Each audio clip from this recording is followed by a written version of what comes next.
broke my eyes low. When you move like God, the time slow. I came back for the blacks and John Doe's. Crack open them land patents, let go of them townhomes. What's a native to a native? Eat $5 dough if he not melanated. Pale faces got you waiting on a savior. Sending prayers up, he texting back on vacation. Yeah, God's children. Give all your praise to Jesus, but how God feeling? He say put no one before him in divine image. It's you with God or Christians. I got a vision, but niggas ain't gotta listen, so they don't. We came from the soil, wasn't fucking with no boats. Bible took our spirit, English potted on our homes. Tribal families turned on us, don't act like y'all don't know. But fuck them and they grudges. We was something turned to nothing. And now we nothing's turned to somethings. Reincarnation of ancients, fresh up out the oven. This the message to the black man. This the message to the black man. This the message to the black man. This the message to the black man. Shooters on my roof, lawyers in the cool. We can never die, bitch, we bulletproof. This the message to the black man. This the message to the black man. Say you wasn't slaves, you was prisoners of war. You stop wasting your time, these other bitches ain't important. You ain't meditating, you ain't mating with the sauce. Like what the fuck's a noodle if you ain't painted with the sauce? I find it hard to trust the pastor who rather side with the master, who preaching we should submit while getting murdered and captured. About how we should wait on God is never our vernacular. They get paid and praised by the dollar long as they keeping us stagnant. And niggas think they woke, huh? Like you could change a whole world through a vote, huh? Like slave masters willing to let they slave go, huh? That slave master was probably your kinfolk, huh? History in reverse, a black king strategy. When blacks were your majesty, they always hide your pyramids but point to where the castles be. Aristocracies with your last name patented accurately. Yeah. And I ain't even tell half the shit. Like, I ain't even tell a quarter of the shit. I'm just getting started. Y'all niggas rap about busting guns and all this weird shit. I'm trying to get my people back, nigga.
Salute. Peace and love, peace and blessings. Shout out to all my Aboriginal FBA brothers and sisters in the building. We got another fire show, and we got a special guest coming in here. Shout out to Aboriginal Rocky coming in to rock the house with us today.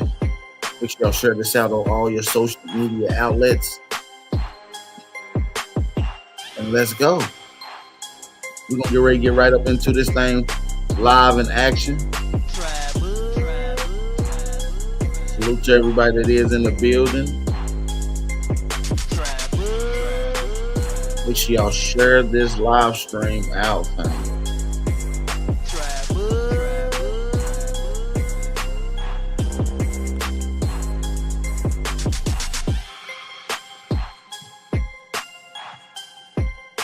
Okay.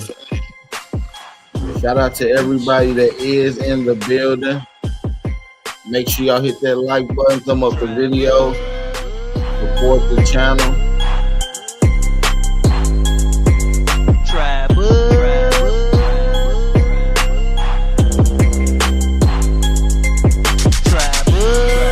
Oh, if y'all ready to get into this live action, you gotta hit that like button, thumb up the video, support the channel. Let's go.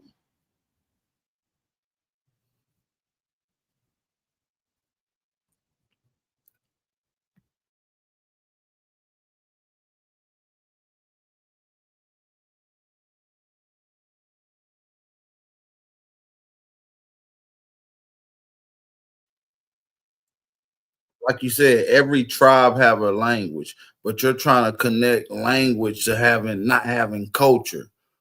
You understand me? Language is only a tool to amplify and express or vocalize or substantiate to someone else what your culture is. Language is not culture.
If he didn't care, he wouldn't be making a video going on a absolutely long rant about what we say and how we're delineating and saying that we're not them based off of cultural practices.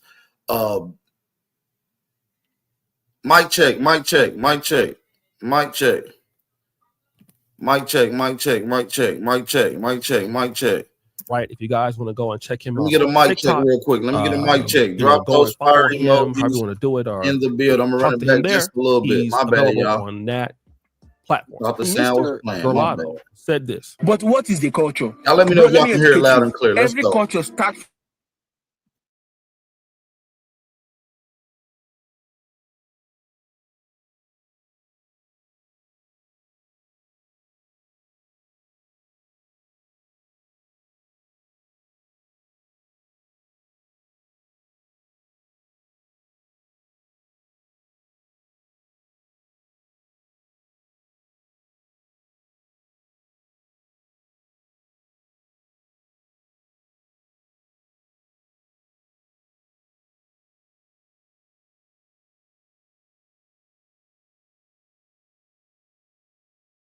Our culture is three women having 3 kids by different baby daddies, no father figure. You know, the normal white supremacist stereotypes.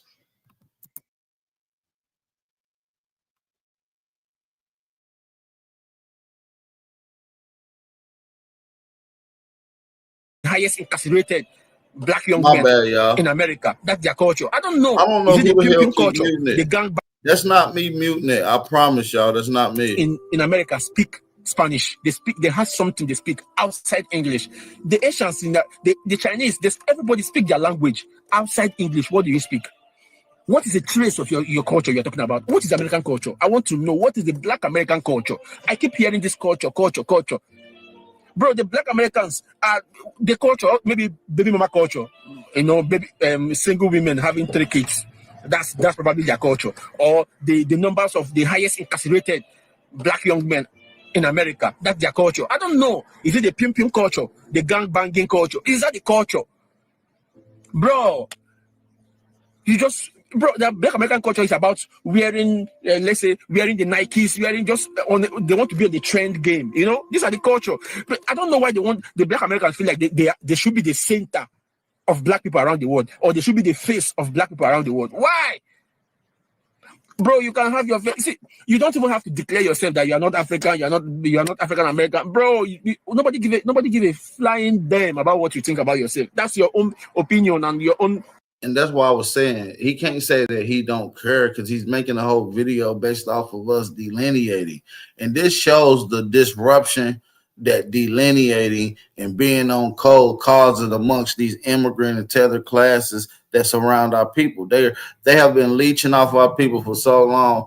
And now that we saying, listen, we ain't y'all, they saying we don't care that y'all ain't us, but yet you're whining and crying about it. Mentality, your own narrative of everything, how you are, that nobody cares. But bringing all your fights about Africa, bro, I don't get it. You talk about culture every time. What is the culture? I want to know. Genuinely, I'm asking. The hip hop. You want to say the hip hop? The music is your culture. I don't get it. Eminem is not black, but he do more hip hop probably than the black Americans. I don't get the culture you're talking about. Because you say your culture is hip hop, but Eminem do hip hop. He do more hip hop. What the hell is do more hip hop? Genuinely, I'm asking. The hip hop. You want to say the hip hop? The music is your culture. I don't get it. Eminem is not black, but he do more hip hop probably than. What do you mean he do more hip hop? It's not a drug, you African buck dancer. AP, can you hear me? I hear you loud and clear. He talking about our culture is baby mama, whatever he said. Nigeria is running rampant with baby mama, single mama, places like Nigeria, Jamaica, all those places over there. So what the hell is he talking about? See, the thing is, they think we don't know what goes on in their homeland. See, they over here in our house, so they feel like they got a front row seat. But we see what goes on over there too. If you pay attention, if people looking at it. But I just wanted to say, as far as me coming on here, is as far as these braiding shops and stuff like that, the sisters got to stop supporting these people. We have to. Like me personally, I don't support them. I've never, ever, ever got my hair braided from the Africans. I'd rather go sit in the sister in the hood living room, kitchen, wherever she braiding at. Because I always felt like our people braided better than them. I feel like they snatch your edges out, they braid too tight. I know I have friends and family members that get their hair braided through them, or used to, or some still do. But me personally, I never did. I never really liked their attitudes. I don't like the way they braid. We have to. So they talking about boycotting these people on August the 1st. I think it's the 1st. I feel like boycott now, start now, and continue it. Don't stop. These people are very disrespectful. These people can't stand us. They real bold now with the advent of social media telling you how they feel, but they've been feeling this way. And a lot of us know it.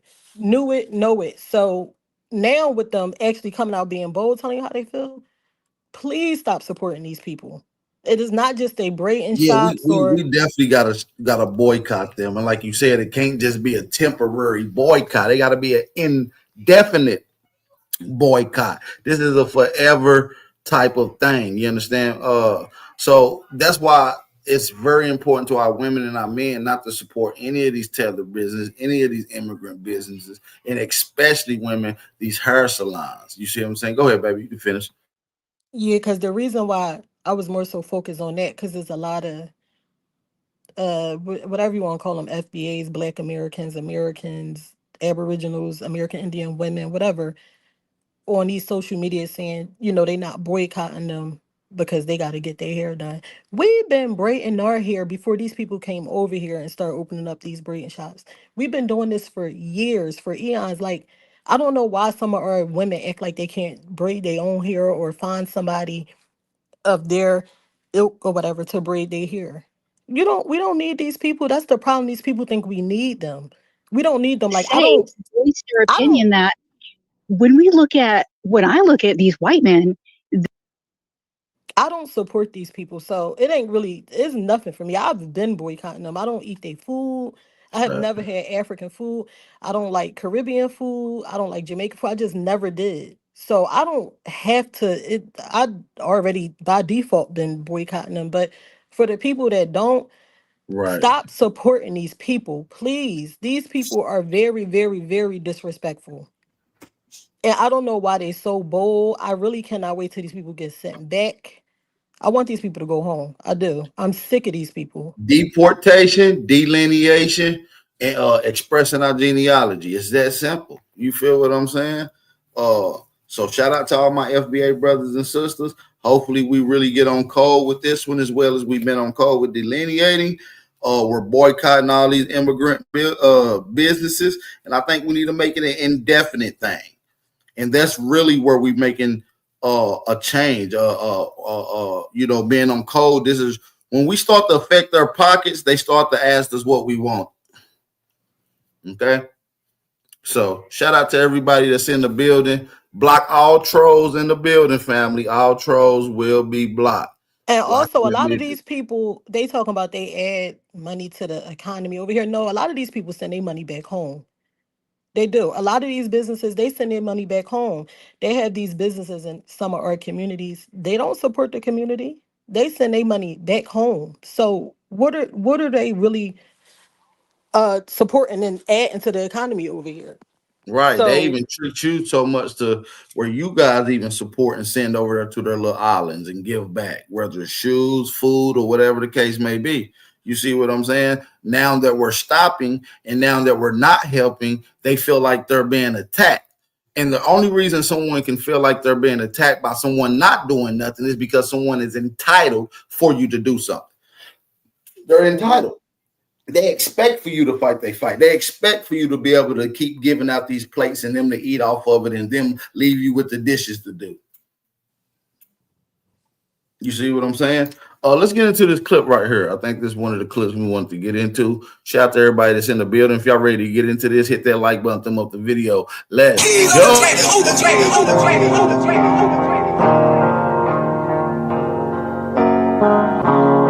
Found out there was a Zulu parade in New Orleans. Yeah, I'm trying to. For the stats, I be beating the odds. In the blood, it be making me calm. Ride the turbines just like I'm Saddam. I'ma blow up just like I'm a bomb. I'ma leave it. I'm a nigger parade. Or maybe just rebrand the Cotton Fest into Cotton Picking Fest. Okay. I'll bring the cotton and pick. Or maybe just let's have our own I'm a nigger parade. Or maybe just rebrand the Cotton Fest into Cotton Picking Fest. Okay. I'll bring the cotton if y'all bring the whips. You see the flag right there, don't you? Do you see the flag right there? Making fun of slavery and picking cotton and all of this. Okay. Oh, wow. Another stereotype that they throw out. Black Americans are the worst version of black people there is. Now, I'm going to say something later. I got to respond to this right here. For someone to open up their little musty, crusty, tethered lips to even say that black Americans are the worst example of versions of black people around the world. As a matter of fact, we're the only people that's considered black. Socially, productively, okay, culturally. Exactly. See, I remember years ago, these people didn't even want to be associated with the term black. I'm not black. I'm not black. I'm not black. Growing up, I always thought of black as just being us. Now these people is, oh, we black. Now they black. Or Right. they using the term black. Like when did that start? Because these people never ever use that term. No, It's like everything we do, they copy off of, they gotta be a part of. Now they got something called foundational African American. Now they saying they first generation American. Now they're American. But mind you, these people hate America. They use America against you like it's a it's a derogatory bad term. thing, like it's like a you're negative. American. Now they American. I'm first generation American. I'm American too. I'm American. When? Like when has all of this, when did this stuff start? They be like, you're not American. You're not the rich black man. You don't know nothing about your culture. Black American had no culture. And now, I'm black too. I'm African American.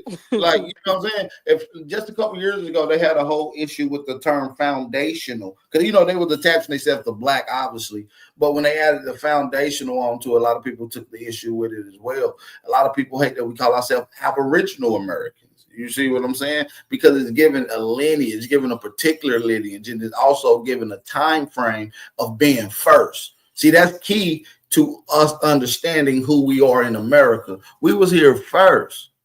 And a lot of these tethers are trying to tether on to your attributes. They're trying to tether on to our culture while saying that we don't have any culture. This has been a continuous theme amongst tethers, from your Fat Joes, your Buster Rhymes, your Kai Cenat, your Burner Boys, your Akons, your Michael Blackstons.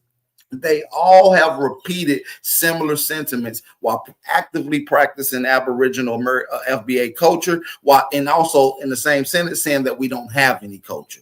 So that has to be stopped as well. That's just a narrative that a lot of these tethers are running around with. Okay. Hold on. I watched Harriet last week and felt bad for Black Americans. I take my feelings back. Okay. All right. Damn. And then they found out they was wrong about the whole Zulu thing.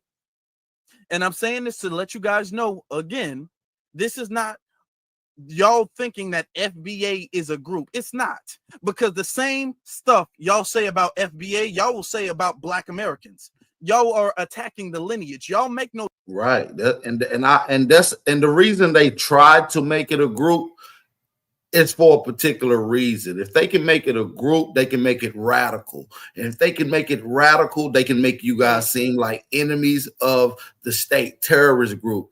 But and like I said, it's not an organization. It's not a movement. It's just who you is. You can't go be an FBA. You can't sign up for it. You can't ask nobody. You can't buy into it. Either you is or you ain't.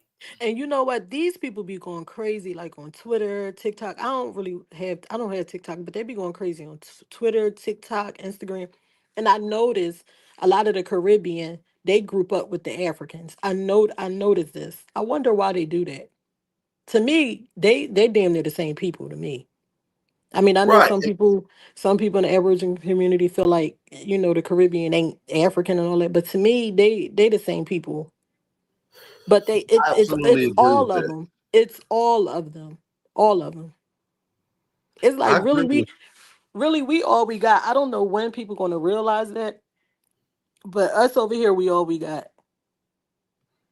Yeah, we are, and I think a lot of our people more now than it has been in the past are really realizing and opening their eyes to that we are all we got. None of these other groups, whether black or not, have any interest of your elevation to your stability economically or politically. So at the end of the day, they're only here to become leeches. They're only here to become culture vultures, and not just when they're practicing a culture, but in general, we call it tethering because it's the Yeah. undermining while actively practicing things that we put down. So go ahead, my bad, baby. No, I was just gonna say a lot of these, like I said, a lot of these people hate America, and then they try to bash you when you proud to be American. They try to make you feel bad or look down on you or try to make it seem like it's a bad thing. Oh, you American? Oh, you proud to be American? Oh, you American and America is this and that. While they fled to come to America, while talking down on America. And if you're proud to be American, then they try to make it seem like, oh, you have white supremacy talking points, or you love the white man. Nigga, this our house. Facts. We the only people that ever went at these people continuously. Not just one time. It's a stride and continuous effort to go against the supremacy class that oppresses our people, deprive our people, and gentrify and mislabel our people. You see what I'm saying? All of them fly them failed flags, all of them. That's You why I fly say your flag, you proud of tethers your of a flag, flag is a problem. tethers These of a people are feather crazy. flock together. You understand me? Tethers of it's a saying. They all gonna go with the same thing. If it's the Latino tether, Hispanic immigrant, and an African immigrant, and it's a Black American, and they all mutual friends. And if it become an issue, the tethers and the immigrants is going to team up and go against the Black American. Yeah, because I told 9 you the times out of story. 10. I told you the story. I'll tell it again real quick. So I'm in law enforcement, but initially I started out in the prison or whatever. So I was working in the prison. It was a African prison officer and a Black American or whatever prison officer. So they were cool. They were friends. They were joking around one day with a inmate who was like Mexican or Guatemalan or something. I don't know. So they was joking about jumping them. The inmate was like the worker in the property room. So the Black American guy was like, "Yeah, me and my partner here, we'll do this and that to you." The African officer said, "No, I'm siding with him. So the black American guy like, wait, you side with him? How you gonna side with him? Me and you both black. He said, no, me and him are immigrants. He said, we immigrants. He said, I'm siding with him first. We immigrants. He said, forget you. You know, they laughed it off like they was joking, but that's not a joke to me. This is how these people think. Yeah, it's definitely not a joke because they act on those particular actions all the way around the board.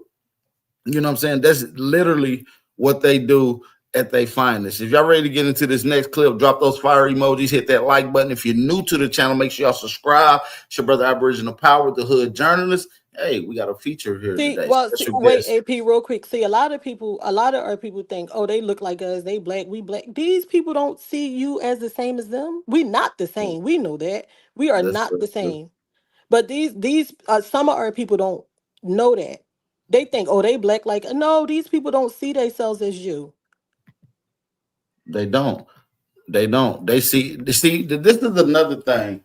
When we say that we're delineating and we say we don't look like them, they take it as hate, right? Even though within their own country in Africa, they can differentiate different tribes and different phenotypes and how people look different from different nation states. But when we do it, it's the issue. They think, and I'm gonna tell you why I feel like why they act the way they act is because they feel like we feel like that we're better.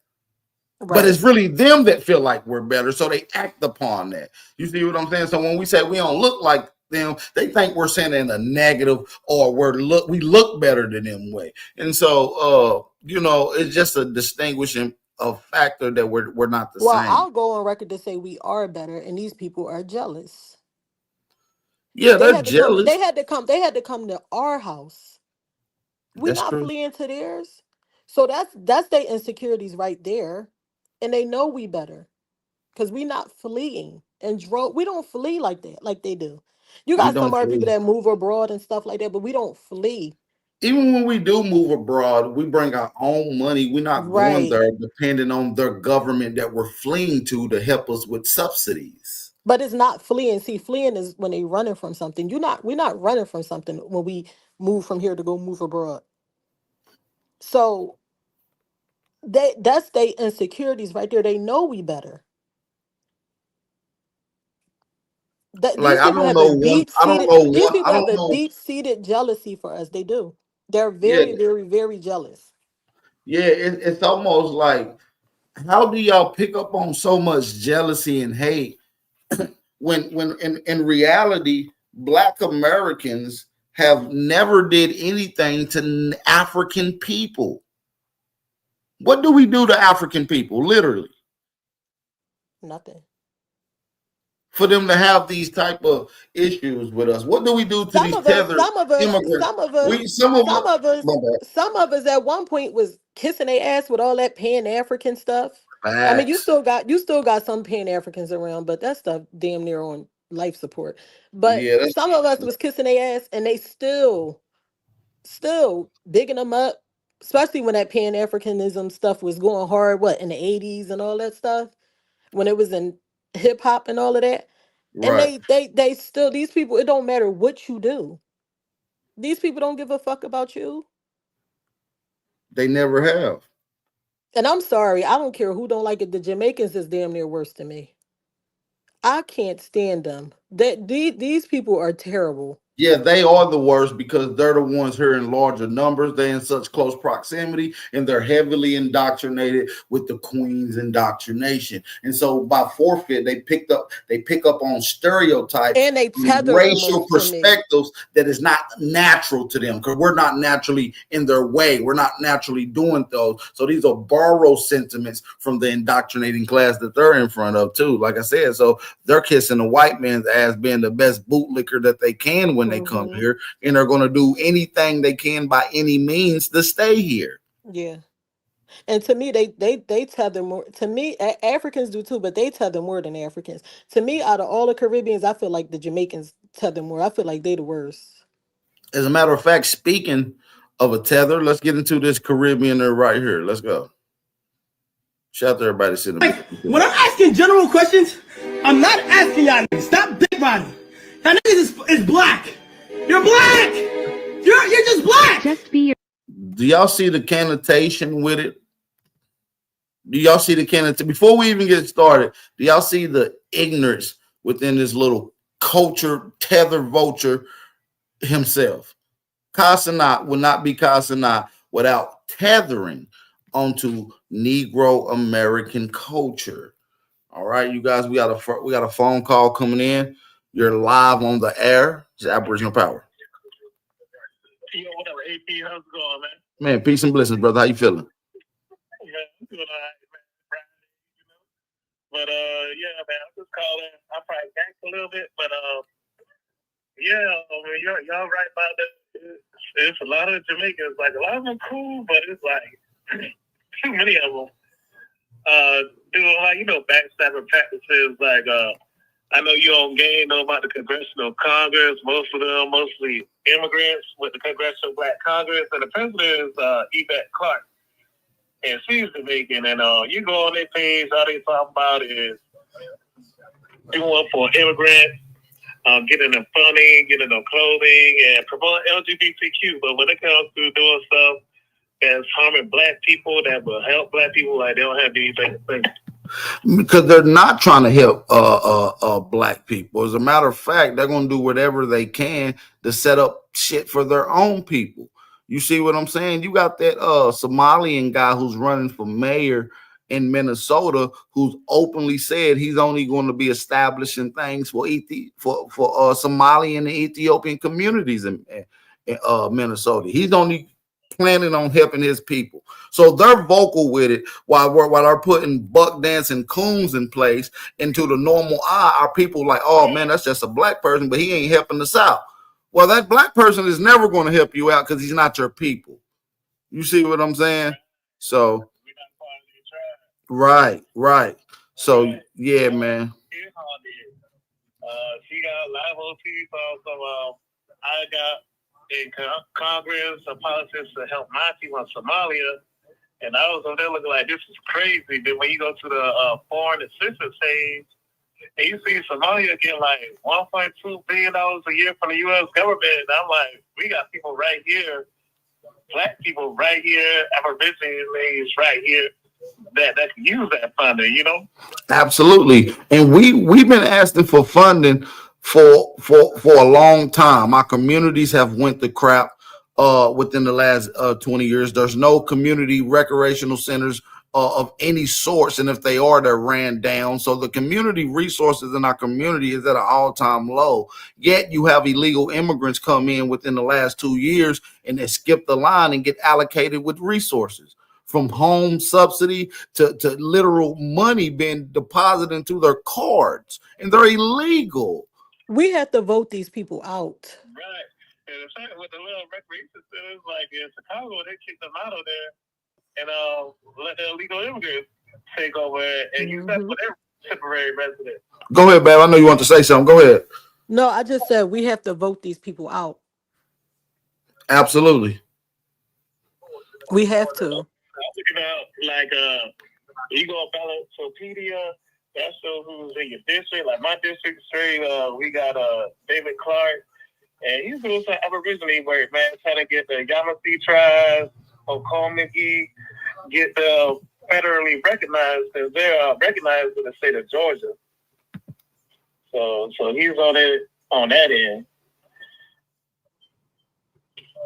And like I said, it's a lot of history here dealing with our peoples though. Hold on one second. I'm having an issue on my end, I think. And more of us need to go into, politics and stuff like that, because we have to get these people out. No, we really do. We just as well as we advocated for them to come in, hoping that it was going to be some camaraderie back in the day, early 70s, even as early as 2010 with the TSP Act with the Haitians coming over here. All this got to be removed. We're cleaning house.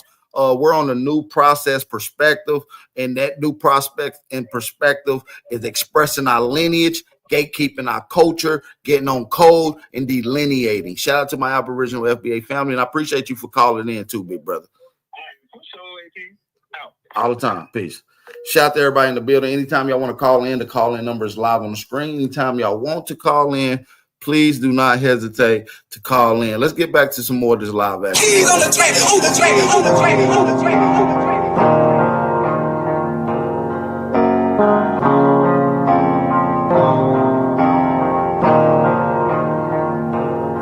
For the stats, I be beating the odds. In the blood, it be making me calm. Ride the turbines just like I'm Saddam. I'ma blow it just like I'm a bomb. I'ma leave it. Like, when I'm asking general questions, I'm not asking y'all niggas. Stop dick riding. Y'all niggas is black. You're black. You're just black. Just be yourself and hit them with hey. Also, I just found the Anarchy hoodie yesterday. Can't wait. Finna resubscribe in a little W female viewer. Big 2 months December 9th. Thank you so much. Bro, you're just fully American. You're African American, bro. That's it. How was that see you in 30? That wasn't an insult. That was strictly you're black. You're not Trinidadian. You're not Jamaican. You're not African. You're not word. You're not Ghanaian. You're not Dominican. You're not Puerto Rican. Before we get all this, break this down, babe, you want to respond to a little bit of this, what he's saying? I was just gonna ask you, who's he talking to? And He's talking to somebody in the chat, but obviously he's a Black American, right? So he's speaking to Black Americans in general when I get it, but I didn't know exactly who he was talking to. But see, you heard what he said. You're just black. You're Black American. You're just like they said, like it's nothing. But these people want to be American. These people are dying to be American. And this little fucking clown right here, I don't even pay him no attention. I don't even know why people watch your language a little watch bit. him. Well, this clown right here, I'm sorry. I don't know why people watch him. I don't even know how he even popular or I mean, I know how he popular from tethering. But these are the people that I don't know. Just go ahead and play the video. All right, let's get back to it, man. For big 2 months December 9th. Thank you so much. Bro, you're just fully American. You're African American, bro. That's it. How was that see you in 30? That wasn't an insult. That was strictly you're black. You're not Trinidadian. You're not Jamaican. You're not African. You're not word. You're not Ghanaian. You're not Dominican. You're not Puerto Rican. You're not Cuban. You are American. I farted so loud. Okay, all right. We just American. Okay. Oh wow. Okay. That's interesting. Now remember this. Americans. I need somebody with culture. I'm sorry. Black Americans got culture. Americans got culture. Keep rolling. I need somebody with culture. Americans don't have culture. I got culture. We got the culture. We are the culture. Who the culture? We are the culture. Globally, they know about Black Americans. No, hold on. We not globally, they know about Black Americans. But you gotta remember 1804, baby. I'm the one that won American. We're not gonna use the word American. Okay, Black Americans. Remember that. I'm pulling up a whole bunch of receipts, y'all. I want this to be, y'all need to fully understand why we're at where we're at. It's gonna tick a lot of Black Americans off, bro. I'm just saying. I started looking at how other Blacks in America, non-Native Americans, perform in the same context. Now, I'm Nigerian. Shout out to my Niger boys and Niger girls out there. And so, a lot of people don't like Nigerians. But a lot of the data, whether it's in Canada, US, UK, wherever you go, immigrant communities, Black immigrant communities, especially Nigerians, tend to outperform, crush the game. That is a lie. The only thing that Nigerians outperform us on, no offense to my Nigerians, is shitting in the street. Y'all have one of the largest public defecations in the continent of Africa and ranking top 10 amongst the world. In public defecation. Not only does Nigeria rank high in public defecation, y'all also are ranked top 10 countries of scamming. Even your international banks are known for scamming. You have a system, a culture that is respected in Nigeria, that is respecting the scamming culture. That's about the only thing that you excel at us in. In Canada, US, UK, wherever you go, immigrant communities, Black immigrant communities, especially Nigerians, tend to outperform, crush the game, everybody else. Killing the game. Like outperforming white people. Outperforming white people. Killing the game. Outperforming, they're still, I think, numerically the smaller number, but yes, outperforming other locally born Black Americans. That's right. And then I was like, there's something to, there's a conversation to be had here. I'm like, bruh, you're complaining about systemic oppression. You're complaining about the system is against you. Meanwhile, this other guy came from an even more impoverished environment, started after you. Because when he came here, he didn't come. Like, everybody knows that Nigerian, amongst all people down there that you can find in America, are ranked some of the worst people, especially when it comes to schooling, when it comes to performance and work, and especially when it comes to just like basic necessities. And the only time you guys get any kind of recognition that's worth even talking about, right, is when you guys come here. Right? Is when you guys come to America and able to use some of the things that our people put in place so you can eat. Like, there's tons of Aboriginal / FBA brothers and sisters online that is asking a simple question to you immigrants. You see what I'm saying? Why are you guys being kicked out of your countries at alarming rate? We got to ask ourselves that, family. So let's get into it. I'm going to need all the Nigerians to come to the front, because I'm trying to figure out why all these countries keep kicking you people out. July 9th, America banned you. Y'all can't come here no more. The United Arab Emirates just banned you guys. They banned all Nigerians from the age of 18 to 55. What are y'all doing? Not only that, the people that are 55, you got a 3-month wait list, and you got to have 10 racks in your bank. What are y'all doing in these people's countries to where they kicking y'all ass out?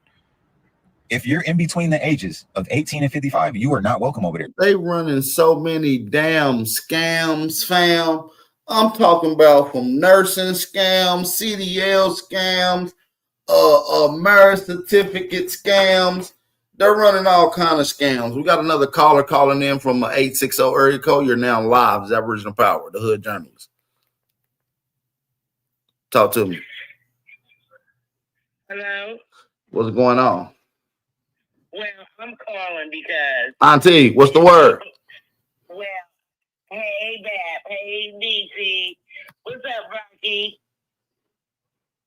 She ain't there? Yeah, she can hear you. Well, it's people like Al Sharpton that's influencing them. I don't know if you saw his last video that he did. I seen you call up there. And you was on his butt. No. This one is from yesterday. Oh, okay, I didn't see that one. Not the one with me and Chief, but he is planning this big event on Wall Street, right? And it's on August 28th in New York. And he's saying all the people around the world is coming because African Americans built Wall Street, right? And then he put up Jesse Jackson, because you know I got on his butt. And he put up Jesse Jackson's old speech. And then they show some slide clips of Africans supposedly laying down on the boat being shipped here. So it's leaders like him promoting that African back to Africa story. Yeah, him and Jesse Jackson been some of the ringleaders to some of that, and they kind of been some at the forefront of pushing this African American term on our people, which we never really accepted. And especially a lot of the older people, millenniums, boomers, and before, they never accepted the term. And even our generation, as Generation X and some of the other generations that's after me, don't even accept African American. They use it loosely, but they're more inclined to use Black American, and now even tapping into some of their more particular roots like Aboriginal lineage. But yeah, man, we got to stay on top of them. So you said they're having a march and a meeting in New York, Aborigines. We're gonna have to ride and shut it down and pop out and show out. We'll be up there in our headdresses just like we did Black Lives Matter. And we're going to tell them African Americans did not build Wall Street. The Aborigines did. The American Indians did.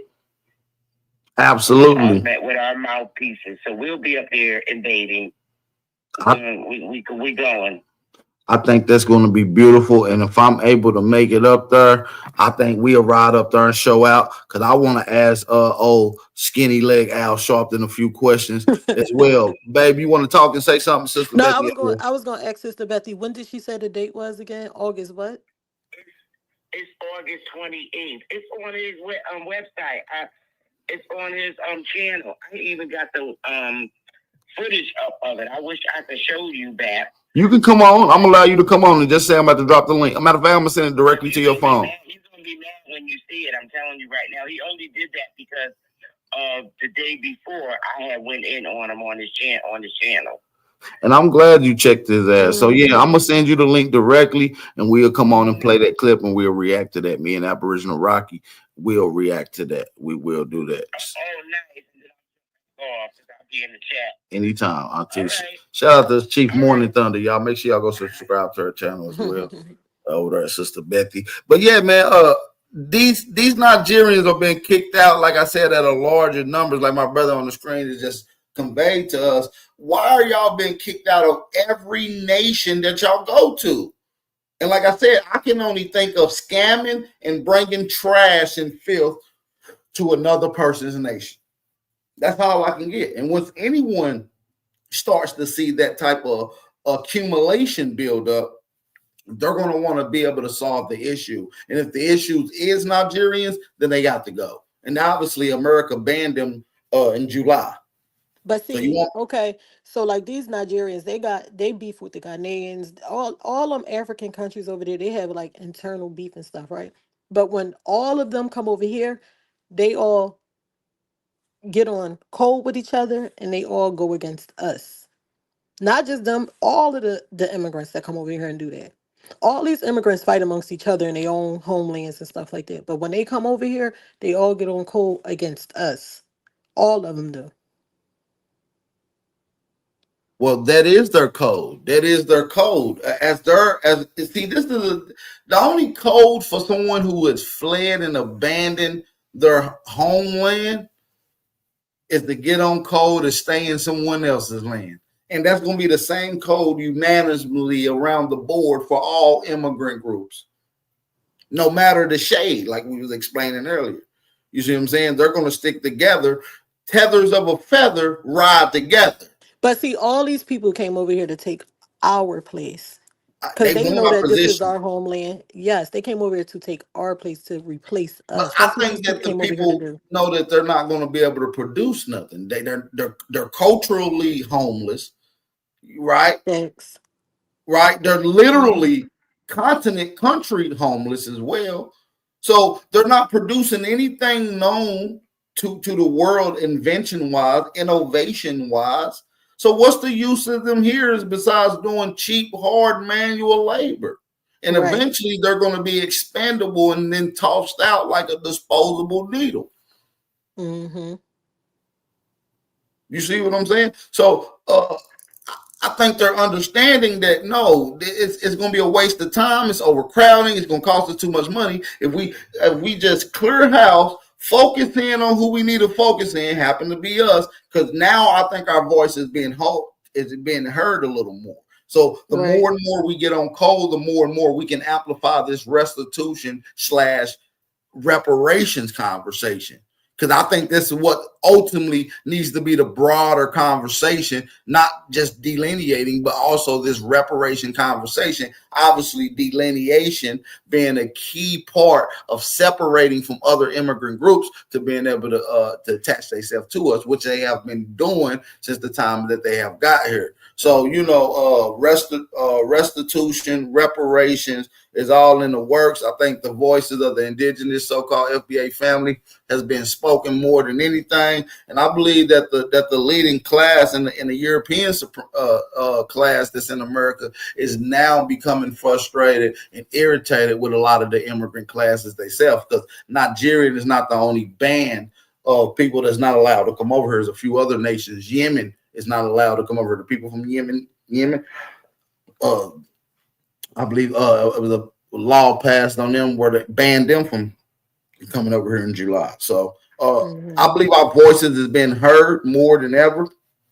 Social media being one of the main tools or outlets. Let's keep staying on code, family. Let's keeping our culture. And like I said, delineation is a key. And let's get what's rightfully owed to us. Restitution and reparation should be the main focus of conversation. And like I said, stop supporting and shopping with these other immigrant people's businesses. Yes, because let me say this: these people do not shop with us. These people is back home in Philly. It's so many Black American restaurants in Philly. These people don't shop. These people don't support those restaurants. They stay in their own section and support their own people. But see, we go to these people. We go all over. We support everybody. We have to stop doing that. We have to. I don't stop going to these Dominican. This, and especially this. I'm talking about my hometown in Philly. Stop going to these Dominicans. These people are burning your hair out. Stop going to these African braiding shops. Stop eating their food. Now you got Black Americans talking about, oh, I like, what is that food they be eating from the Africans, AP? Fufu, aguzi All that stuff. soup, I've and never tasted none of that stuff. Never. all Now that you got shit. other people talking about they like that. Stop supporting these people. These people Man, do not. you don't like no damn boiled okra. You didn't even like okra when your mama fried it. You ain't gonna like it when it's in a soup, slimy form. They just be saying shit. I They don't even don't know what like it that look food. like. But I'm just Slime. saying, like our people, we have to stop being so ignorant. We have to stop supporting these people, please. And I heard somebody say that a lot of those African braiding shops, a lot of them are what is it child trafficking. They I said a heard lot of that those, too. yeah, a lot of those braiders that work in those shops and stuff. A lot of them be trafficked it. So I don't know what they got going on. I just know that we Well, need to stop. we know that a lot of those African nations and countries in the continent of Africa is hot spots for child trafficking. Right. That just any little European just come over there and does whatever little child African shopping that they want. You know what I'm saying? And they're setting pro sale with it, so they're not fighting against it. You know what I'm saying? They got whole little setups over there. You know, you can't find that amongst our people in America. There is no setups and no child rings where you can just go. You know what I'm saying? It'd See, be a with a few lot of these, sticks like those few in between. with a lot of these, like I said, I can speak for Philly. With a lot of these, like the Dominican hair salons, the Africans, I started seeing these people like in the early 2000s coming in, very early 2000s. What they started doing was they undercut American hair salons and braiding salons. They seen the prices that we was charging and said, okay, we'll charge this. Because I know when the Dominican hair salon first opened, they was charging like $15 for a blowout. You was going to a sister, you might be giving her $35 or something like that. So a lot of our women say, okay, we gonna go here. That dumb people started tearing your hair, tearing a lot of the women hair up.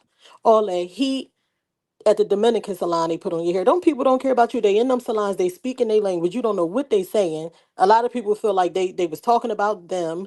Then you go in these African shops, they was charging cheap prices when they first opened. See, this is the name of the game. They undercut us the next thing you know, they get all the clientele, and then our people, we stop supporting our own people. I always been under the impression I don't care how much my people charge, I'm going to them. Yeah. always been I've like always that. been like that too. Like, if I like to go out of my way sometimes to shop with my people because it makes the biggest difference out. Like, you might not understand or might even not realize that just you as a person individually is making a difference. That's why I tell people each individual should shop with your peoples because it does make a difference. You might not think it does just because you see yourself just being one person going in there, but if each one teach one and each individual going and does that same thing, it becomes a huge thing. It becomes a now newly circulated pathway for economics to circulate in our community. And that's just the start to anything. You feel me? So See, I believe it's all we'll good. complain about our own people, but these African braid shops, they are nasty. They stink. They nasty. The African women be in there. They be loud. They be arguing with each other or sounding like they arguing with each other. The food stink. That, like, a lot of our people don't even like being around it. That's true. But we'll go to them because of the prices, and they're not even that cheap no more from what I'm hearing. But this is how they was when they first came in to undercut us. And they was and all they shops and stuff was opening in our neighborhoods. They don't even live in our neighborhoods like that, but they was especially the Africans. They live amongst themselves, but But they was all their opening shops up their was in shop. your neighborhood. Right, exactly. Yeah. So yeah. Hey, Sister Becky. Chief Morning Thunder, what's going on? Hey y'all, what's good? Man, What's we up? just cooking Rocky, up, it's good to hear from. Oh, I know you too. How you been? can you hear me? I can Yeah, hear we hear you you. loud and We can clear. hear you. Oh shoot! So I don't need my headphones on. Okay, I keep them off then. So yeah, the other day I had went in on Al Sharpner, but I didn't totally disrespect him, but I kind of checked him at the door, regarding him and Jesse Jackson's poor representation of us. And so yesterday he came out with the video about them having this big thing going on in New York on Wall Street to rally because Trump ended DEA or DIA, diversity, equity, and inclusion. Mm-hmm. And he said that they're doing that march to remind everyone that they built America. But he said African Americans. And I got a little clip of Jesse Jackson's indoctrination, making the audience repeat after him. You're going to be mad when you see it. And then they show a slide of Africans at the bottom of a ship from a movie so that everybody can see that they're the ones who have been pushing this lying rhetoric. And I just want y'all to see it. It's a little piece. And also, let me know if you understand what the hell Jesse Jackson is saying. All right, yeah, let's get ready. Let's get ready to cue up that clip. Shout out to everybody in the building, and let's get ready to get to it. Shout out to everybody that's in the building, man. Make sure y'all hit that like button if you listen in. You really support the channel. You want to get this message out. Make sure y'all share the live stream. Give it a quick share. Do not forget the hashtag Aboriginal Power and hashtag Tether Awareness. We'll be right back.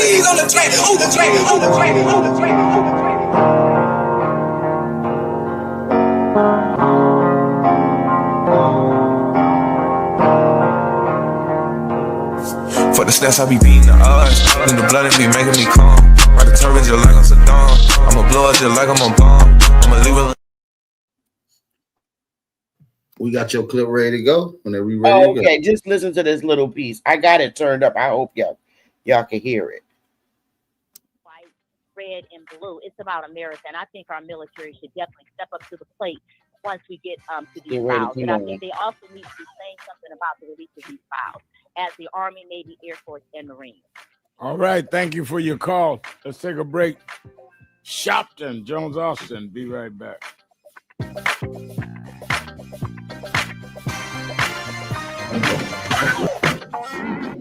400 years later, it's time to do some assessing where we came from. Alabama, Georgia, South Carolina, Mississippi take the hits. The real trade market for commerce and cotton was New York, the port of New York. As a matter of fact, Joe, the first state to end slavery was Vermont. It was all the way up the coast. The big shipbuilders became rich off of enslavement. Say our people are not slaves, they are ancestors. They made them slaves of the person.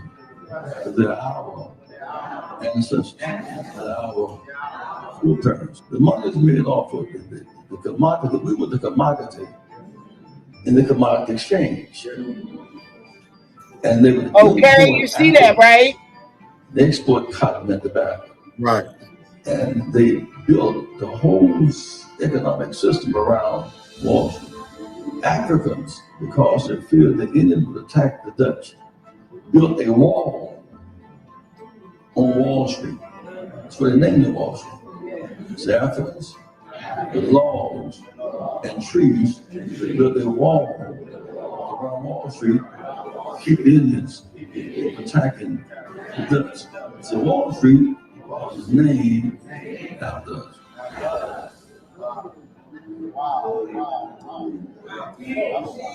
There's a burial ground on Wall Street, which was all visible. Those are foreparents. At some point, they moved us to the other end of Manhattan, which is Harlem. So we are on the same island as Manhattan.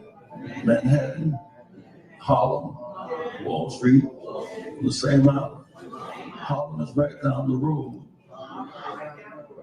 from Wall Street. That's interesting that most of our leaders who argued different cases never quite got the march from Wall Street. That was Reverend Jesse Jackson speaking at National Action Network's House of Justice in 2020, saying that we ignored dramatizing, putting the spotlight on the economic inequalities, the economic issues of this country by never having marched on Wall Street en masse. Well, on August 28th, 5 years later, we're going to do just that. Because with this big, beautiful bill, which is a big, ugly bill that cuts Medicaid and SNAP, with the ending of diversity, equity, and inclusion programs and initiatives in the private sector, which gives Blacks and others jobs, contracts for businesses, making sure we make the C-suite based on our merit and not excluded because we didn't have the family background in a given place, whether it be academic or business. The people that benefited from that are the ones on Wall Street that deal with the stock markets, that deal with the Dow Jones, that deal with making trade off of the decisions of those that supported the Trump initiatives in this area. So we are not this year going to Washington on the anniversary of the March on Washington. On the anniversary of the March on Washington, we're going to Wall Street. And Reverend Jackson, we're going to do what you said. Thousands of us are going to non-violently but firmly come and say that the dream cannot be deferred by tax cuts for the rich and cutting those out that need food assistance, that need support with health care and other economic policies that have choked the middle class and the poor. August 28, 2025, go to www.nationalactionnetwork.net, get the details. Meet us 10 a.m. at the African Burial Ground and be ready to march. Buses are coming from all over the country. Go to that website or call 1-877. Anyway, DEI ain't got nothing to do with. Yeah, he's just talking a bunch of fake stuff. He's talking about the cuts for the current immigrants back Rocky. Is Jesse Jackson still alive? Huh? Is Jesse Jackson still alive? Yeah, he's in the wheelchair. Okay. He has Parkinson's. May he, you know, I don't want to, you know. Yeah, Right. hope you I feel you. here well. Man. But that is all about for immigrants, okay? Right. That's Mm-hmm. not, it doesn't refer to us. They'll be the Right. ones that cut. And he's trying to Mm-hmm. make it seem it. You seen the little African people he got laying down in the little ship? I don't think I saw that. Oh yeah, that was the main part I wanted you to see, to make it look like basically they was Jesse Jackson was saying how Africans were brought over here on ships and they AP, built go Wall back to Street. that real quick. Let me see if I Pull can it see back it up, real quick. Auntie. Oh, okay. I gotta let me roll it back. Oh, my fault. I'm gonna roll it back. Oh damn, Okay. I took it down. I'm gonna go on mute. I gotta go Okay. back and put it back up. All right, shout out to everybody in the building, man. Make sure y'all share this live stream out, man. We got Aboriginal Rocky in the building. We got more clips to react to. We ain't even got started yet. He's talking about African burial ground. You're right. With nothing. You're complaining about systemic oppression. You're complaining about the system is against you. Meanwhile, this other guy came from an even more impoverished environment, started after you. Because when he came here, he didn't come with nothing. He didn't move out to not the 90210, whatever the Podge zip code is. Yeah. He moved into the same neighborhood you was in. Grinded. And a lot of times, I'm gonna just say it for what it is. Y'all weren't even messing with him because you were calling him the African booty scratcher. Happens. That's right. Happens. That's right. You know what I'm saying? Absolute facts. You talking about how the system is against you. Yeah. You finding another black brother who came from another country. Yeah. Talking down on him. Meanwhile, that brother says, okay, you know what I'm gonna do? I'm gonna do my taxi over. What you got to say about that? He said a mouthful right here. You know, so the African booty scratcher, I don't think I heard that since the 80s when I was in elementary school. I haven't heard it through middle school or high school in the 90s or 2000s. They keep harping on that. First of all, like I always say, we wasn't even calling them that. We used to say that to each other because I didn't go to school with any Africans to even call them that. So I don't know about, anybody else, but for me, I heard that when I was in elementary school and we were saying that to each other. These be grown ass men That's that what I'm saying. hold a sense of jealousy, hate, and vitriol from the time they was kids to the time that they was grown off of an elementary school joke. Just let that But sit. 9 times out of 10 wasn't even probably said to them. No, it was said to another black American. That's what I'm saying. So that was our joke to niggas. Like, nigga, you an African booty scratcher. No offense to the Africans that scratching their booty. You feel me? That's not the point.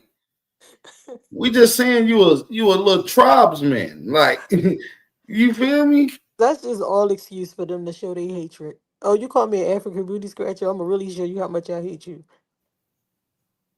We wasn't even calling them that. I don't know. I didn't, like I said, I didn't go to school with them. I know you didn't either, so I don't know who, and I'm sure a lot of our people didn't really. No, I definitely didn't go to school. Especially during my era, I didn't know no Africans till I got grown. Damn near. So I don't know. See, this the thing. When our people see an African, we know it's an African, right? Like, we ain't gotta know you an African to say, look, that's an African, right? Am I right or wrong? Yeah. Yeah. So why do they act like it's a big thing when we're delineating? Because, like, we can go back to even old film. It was an old film that came up back in the day from a movie, Sugar Hill, if y'all ever seen it. The Akata scene. If y'all remember, I'm gonna play it right here, right quick. Let's get into it. Okay. Those are the Nigerians I was telling you about, man. Them motherfuckers, they be getting that shit from Pakistan, right? They goes to Lagos. They be bringing it over here in diplomatic pouches, man. They rocking the Bronx with that shit. Yeah, right. Funny. One time we used to look to him for our history and our culture. You want history and culture, you read National Geographic and shit. He said at one point in time, we used to look at them for our history and culture. This was back in the day we were saying used to. We been stopped looking up to y'all for any African and culture because there is no culture that we practice that even remotely come from Africa. But let's get to it. I ain't gonna stop and play the whole scene. Let's go. Them motherfuckers, they be getting that shit from Pakistan, right? They goes to Lagos. They be bringing it over here in diplomatic pouches, man. They rocking the He Bronx sounds with just that like shit. Haru, I swear. Right. Funny.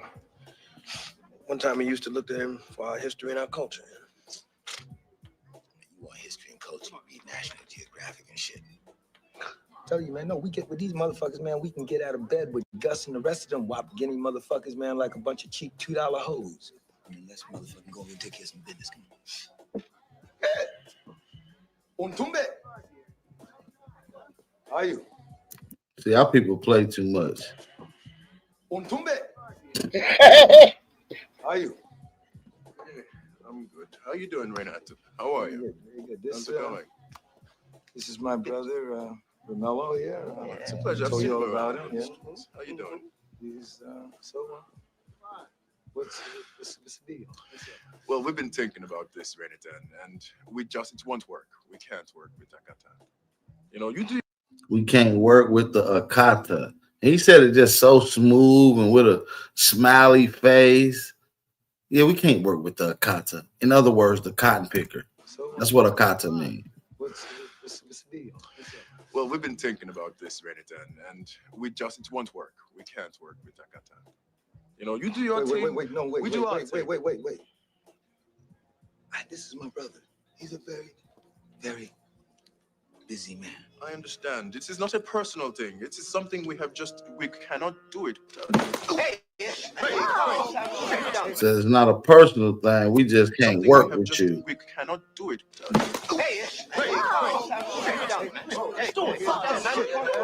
What's my fucking ass man wrong, man? Just calm down. I'm Sorry.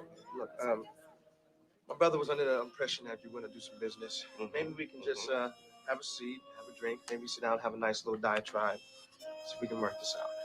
Well, don't take this personally, Romello. It won't work.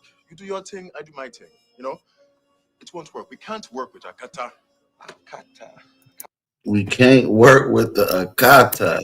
You know, it won't work. We can't work with Akata. Akata. What is this Akata shit? Like American? Oh shit. Cotton picker. So, like I said, we've been watching these people for a long time, and we've been able to identify these people for some time now. You see what I'm saying? Shout out to everybody that's in the building. Let's get back to some more of these clips, man. We got a lot more to get into. Hit that like button.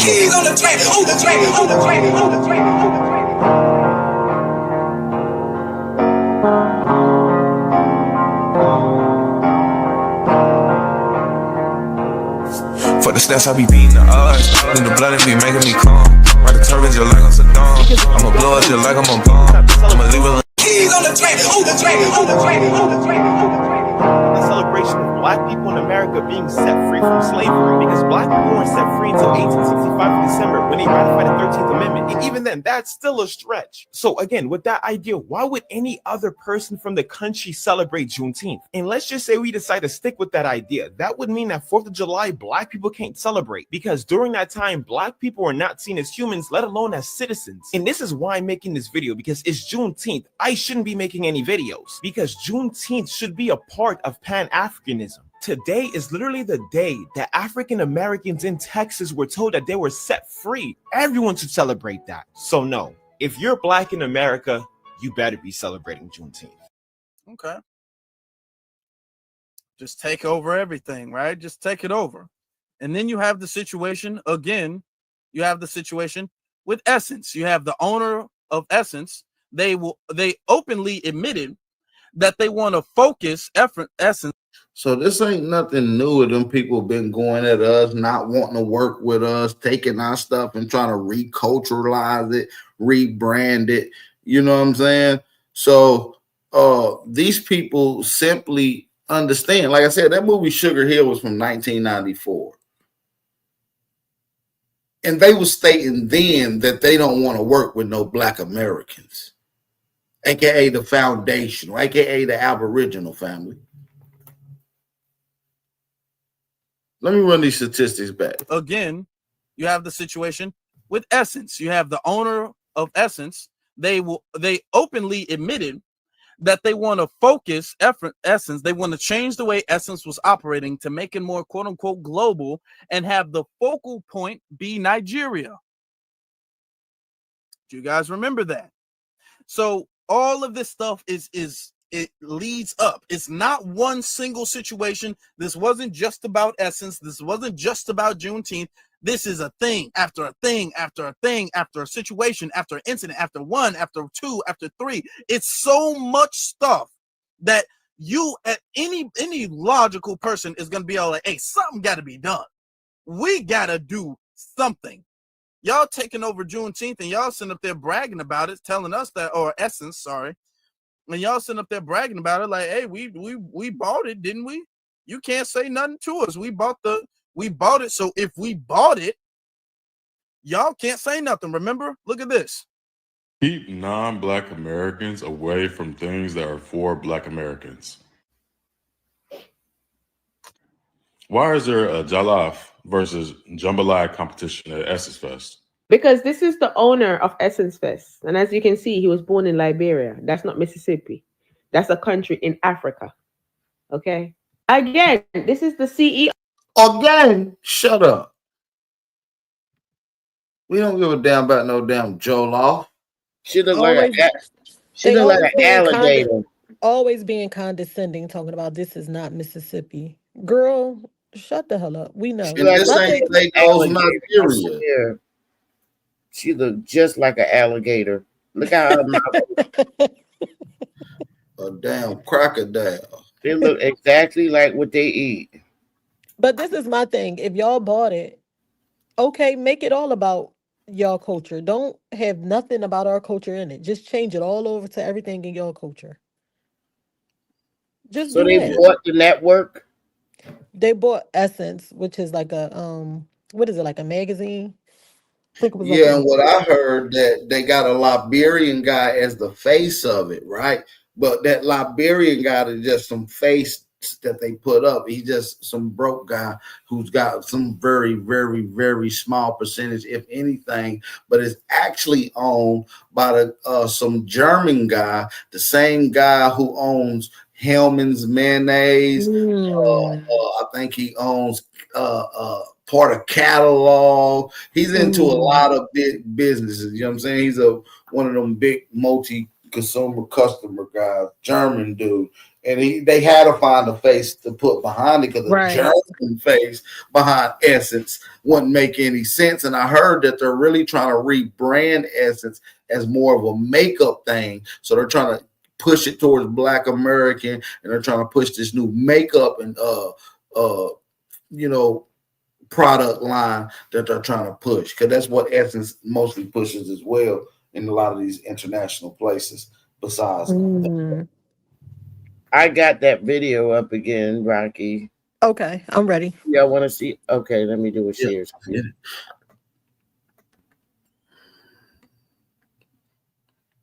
Let's get it, y'all. Shout out to everybody in the building. Keys on the track, on the track, on the track, on the track, on the track.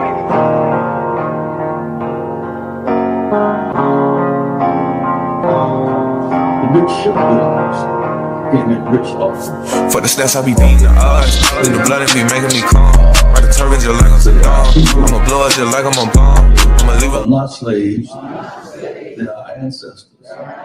They may be slaves of the person, but they're our ancestors, they're our foreparents. The money is made off of the commodity. We were the commodity in the commodity exchange. And they would import Africa. You seen the Africans? I don't Did y'all see see it. I see you can't how AP's you keep missing it? AP don't have it up. I can't see it. I see his Oh, thumbnail. Yeah. Something with damn. Obama to get that Wait a trial minute. and so forth. Now I gotta go get it again. Hell. She's saying, get me out of Right hell. there it is, right Let's have there. to do some assessing where we came from. Well, Alabama, Georgia, and South Carolina. Pause it when you get there too. Take the hits, the real trade market AP, I can't for see it. commerce and cotton was New York, the port of New York. I just see your thumbnail. You don't see it? Oh, I see it now. Oh, let me make sure. Now I can see. I can see it now. Okay. Let me see. You gotta pause it on when it gets to them Africans thing. Okay. Say our people are not slaves, they are our ancestors. They may be slaves of the person, but they're our ancestors, they're our foreparents. The money is made off of the commodity. We were the commodity in the commodity exchange. I see it. A hot mess. What is he Right? saying? What exactly is Jesse? What Jackson is saying? this? Like He got the words going up, trying to promote that we came here on some damn ships from Africa. I told you it's Jesse and Al Sharpton and all these black leaders. Yeah, I Now, get that. I just wanted to know exactly what he was saying, what they was repeating after him. I can't really understand exactly. All I hear is slaves and ancestors. I can't we really were the understand. commodity in the commodity exchange. They got the words up here. Oh, okay. Oh, all right. I see it now. The come on. Okay, I can see it now.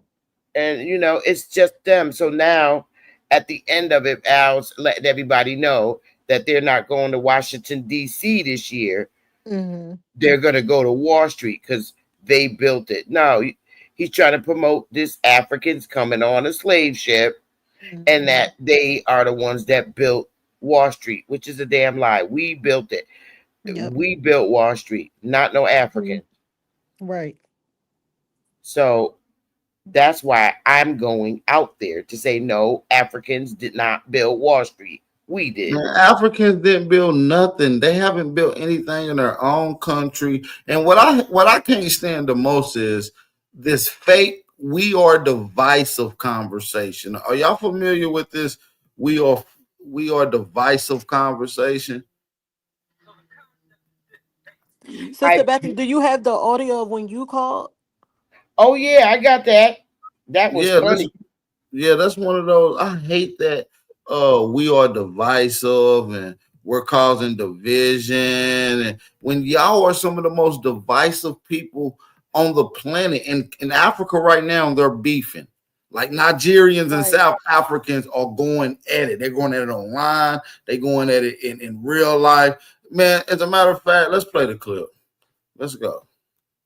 Shout out to now. If we see him, since one I go use on an IC, and I go regret on an action last. Because when we start, nobody go fit stop us. This one no be warning. Now just advice. There's no other reason why these countries don't want you guys because of the crime that you guys are doing, the entitlement and the. Like it or not, we are going to go. Nigerians, will you please go to Nigeria?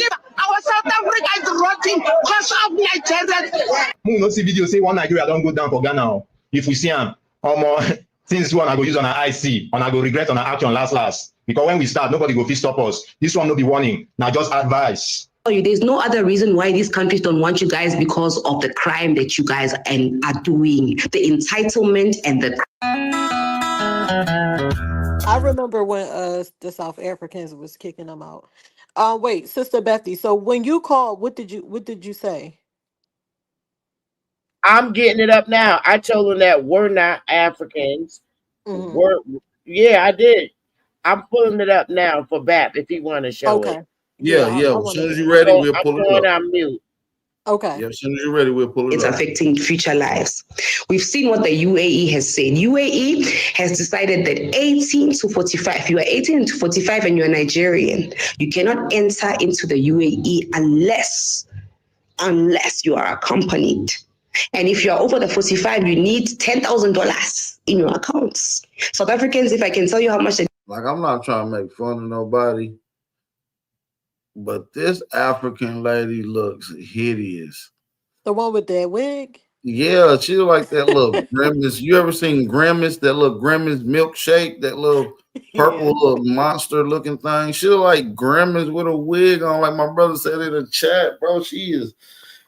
I think they took a vote in Africa, and Africans said this. So this is not a Black American vote.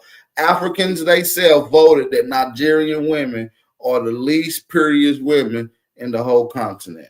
The wig is crazy. No, that wig is diabolical. Like, damn, that's a shiny wig too. Like, when you see the shininess on the wig, that's how you know it ain't our people. Like, for real though, when you see a wig that's just shiny, yeah, you know that ain't our people. Take that plastic ass wig off, lady. Yes, that's almost 190,000 rand. And you need to be over 45 in order for a tourist visa. We've seen what the UK and the US and Canada did last year. These years, change the laws, change the policies. And we've seen what South Africans have been saying. Despite Chidima's last year things, is this year's things, whenever. Chidima's now. I don't know what the hell she's saying. We've been speaking about this as South Africans because we experienced this. A third of Nigerians in South Africa are here illegally. So 1 in 3. I'm on the floor. I don't know what she's saying either. And No. I'm on the floor, by the way. They spell people. I am done. Nigerian the accents just get on my damn nerves. People. This is the Nigerian people. I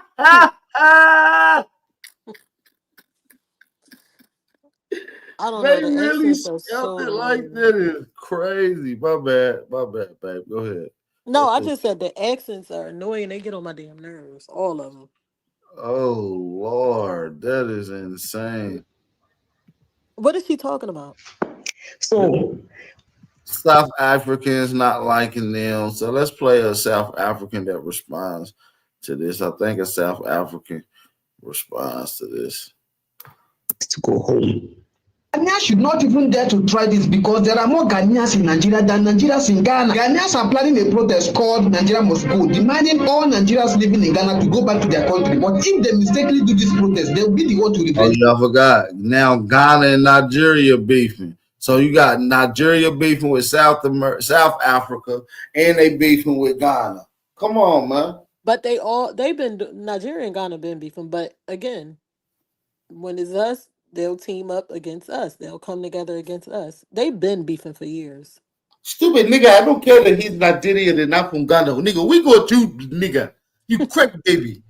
They gonna do whatever to go at the alleged, crack babies. That's what they like to say. Your father left, he went to the store, he never came back.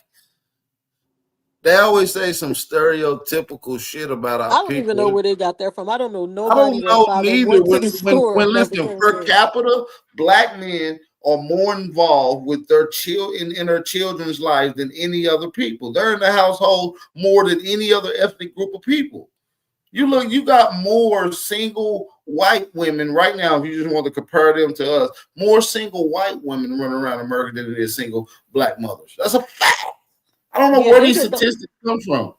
They get them talking points from white people, though. I got it up, Bap. Y'all gonna laugh. All right, we ready. Pardon Cheap Holiday because he kept laughing. I was on Cheap Holiday channel. Hold on, here we go. All right, let's go. Y'all drop those fire emojis in the chat. Hit that like button if you want to support the channel. Moderators will put that information in the chat. Let's go.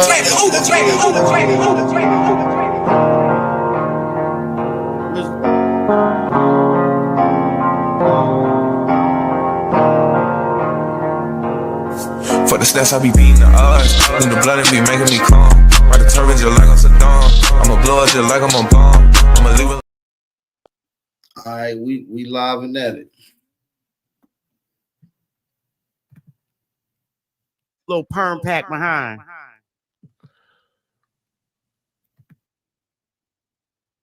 Is that Sister Betty? filing paperwork for some land that you've been talking about for 2, 3, 4, Man, 5 can we hear years. the Al Ain't even Sharpton started shit? doing We don't shit, want to hear man. this nigga no more. We already got our land. What are you talking about? Listen, Boy, what you talking listen, about? man. Listen, We've been had our land since listen, 2020. What the listen, hell are you talking about? listen. You can find Boy, all bye. South. You can find Look, Man, I Rico, want to your hear ass. Sister Betty and Al Okay, Sharpton. can we do this? Now, y'all know I had to keep it. I had to keep it professional. I was stuttering because I didn't want to cuss this old man out, and I was trying to stay professional, but he kept cutting me off. And y'all gonna see how Al Sharpton and Rico Representative at House of different Clerk. lights I had to just come politically, on here and they fuck with with y'all. political bullshit because they scared to say stuff. So let me do a share screen, Chi. Hold on, you gonna hear this because Okay, so you it's a think we hot gonna get mess. struck down though, or we'll be good? No. Okay, I got you. When I was on his podcast. Here it is. Right here. Are you ready? Yep. For you. I'm doing very well. How are you? Okay. Fair use. So I have two statements to make, and I really wanted to get your perspective on it. And for starters, I'm not trolling. I'm not here to totally disrespect you at all on no level. You are from the boomer generation. You're from my mom's era, and I do have morals. But I hope that after I make my two statements and that we can agree to disagree at the end. And is okay? Is that okay? I don't know. I don't know what I agree or disagreeing about till I hear it, right? Right, that's true. Well, basically, I'm just saying I'm not calling to disrespect you at all, but just to give you my perspective on two separate issues. All right. Okay, well, the first thing is I'm from Generation X. I'm 57 years old. When I was born, I was told I was a Democrat, straight from the rip. And what I was taught by leaders, brown leaders in our community, is that never vote for Republicans because they don't help poor people and they're racist and do not like black people. This is what I was raised on. I was born in the late 60s. And I truly was a diehard Democrat for 35 years. I fought hard. Go ahead, Lost a lot Sister of Betty. sleep Get him. fighting for Democratic leaders to be in office. And what I found was the very people that I fought for in the Democrat leadership are the ones that destroyed me and hurt me economically, whether it was in the workforce or anything. And I finally left the Democratic Party because I woke up. Now, I have a degree in legal studies. I have a degree in criminal justice, and also I hold an MSW from UConn. The problem is, Reverend Sharpton, leaders like yourself and Jesse Jackson, I find to have done a lot of harm to our communities based on, what you come out in the public and speak about. I am not going to call to talk about Hunter Biden and his dad. I don't think that's very important for our community. What is it that Jesse Jackson and I speak about that you think harms the community? Okay, well, for starters, the only time that I really hear information from both of you, well, he's not well now, Mr. Jackson, but it's always the race card thing. It's always when a white person does something to a black person. Let's not generalize. What is it that Well, we say? Well, you can't answer if you know. Let me ask the question. That is hurting black people. If a black person is hurt and they call me and I go, how am I hurting black people? I'm responding to somebody hurt. If a white person called me and I go, I'm not hurting white people, and I go. I never go anywhere unless I'm asked to go by the family or by a situation of people that want to be helped. Tell me how that hurts people. Well, we could start with number one, how it hurts. I think it's less important because it's only a select few. It's not a select few. Okay. If somebody is hurt and the police department hurt them, and you do not address police have to be held accountable, you're addressing the whole, because the police department is in charge of everybody's policing. To correct policing is not just to correct the individual, it's to correct how policing is done.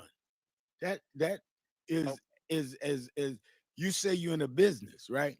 If somebody called me and said that I have a business, which we working on businesses now, negotiating with companies, and I can get my product on the shelf, and I say to business A, you got to put some that business from our community on the shelf, or we shouldn't buy from you.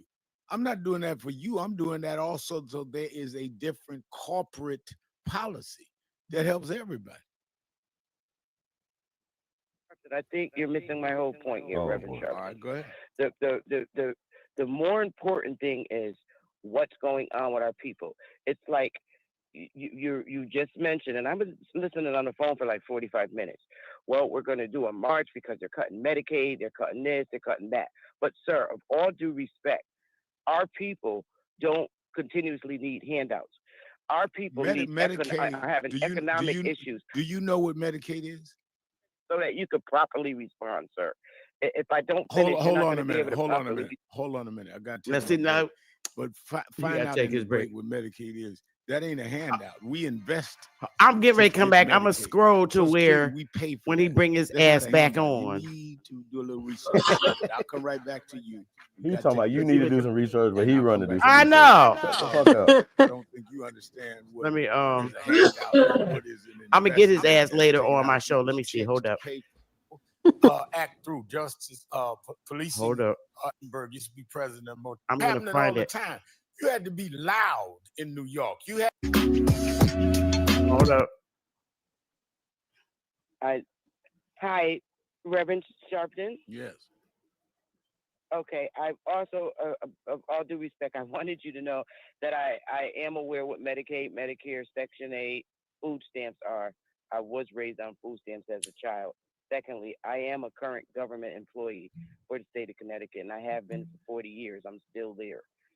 But All right, so then you know that taxes and then monies that are invested from people's paychecks pay for a lot of the Watch this. services they end up getting. That's not a handout.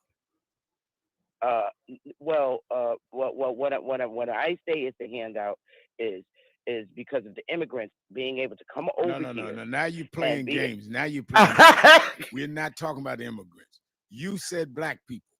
Come on now. I respected your. Now you playing games with me. We're not talking about immigrants. You said black people. The problem y'all got with me is that I listen when y'all talking. You said black people. You started out by saying that Jesse Jackson and I hurt black people because we stand up for things you don't think is important. Well, just because you may have a different view on what's important, that doesn't mean we're hurting black people. Maybe we're not doing what you think is important. You got that right. I would never say that what you doing hurts somebody because I think something else is more important. I may say it's not as important as I think, but that doesn't mean the hurt thing. Sister Beth, you just asking me like, well, can you give me an example of how you helped us? I know, sir. What you have done that helped all of us, sir. One thing. They've come to me and say, I can't get a contract. He wouldn't let you talk. Watch. Of Connecticut. I know a guy that was the treasurer in your state that's very involved with National Action Network with me. He was your treasurer till very recent. And he made the state give contracts to some black entrepreneurs who are Republicans. They don't agree with me on police brutality. They don't agree with me on some of my politics. But they say, but if Reverend Sharpton hadn't come put the pressure on, we wouldn't have got these contracts. Because they have the contracts, they're employing a whole lot of people. So I don't know how you interpret that as hurting black people. It may be something differently than what you prefer, and that's fine. allowed to speak now? Yes. And again, I'm not disrespecting you. I'm vibing with you, and I'm trying to explain from what I see. First, I want to say, when I left the Democratic Party, that's when I began to have a life. When I left the Democratic Party, and I learned a lot. Okay. Secondly, when the Republicans were in power, there were no black businesses. The minute Trump came in office, all these black businesses started opening. Name one. Then Name when one. Biden came in office, Name one. Well, I'm all throughout the states, we've been on YouTube talking about it for years. And you've couple of been years lying now. about it. Black businesses No, decreased under Mr. Trump. Sharpton, That's I a would lie. never call you a liar. I'm calling I you. would never Yeah, call you a show liar. today. That's a Shit. lie. Black Sir, businesses, all you got to do is look at the data. Black businesses closed under in fact, when he came back the second time, he's lying. in the DEI. He is lying. Diversity, He got equity, mad. and And then inclusion, and all of the he major waited 2 hours corporations that were later doing businesses to with try to black go in on me after I left. stopped He their programs took of me doing off his panel. business with them. What You are you touched talking the about? nerve. Watch Trump what has he hurt did more because black businesses than watch any what he did. president, I'm gonna Democrat share or what he did. Republican. Bush didn't do what Trump has done.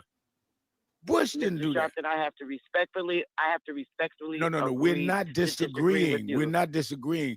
We're talking facts. Tell me, how you gonna tell We me can I'm have not different disagreeing? opinions, Okay. but we can't have different facts. That is a fact. Are you denying that Trump came in the NDEI?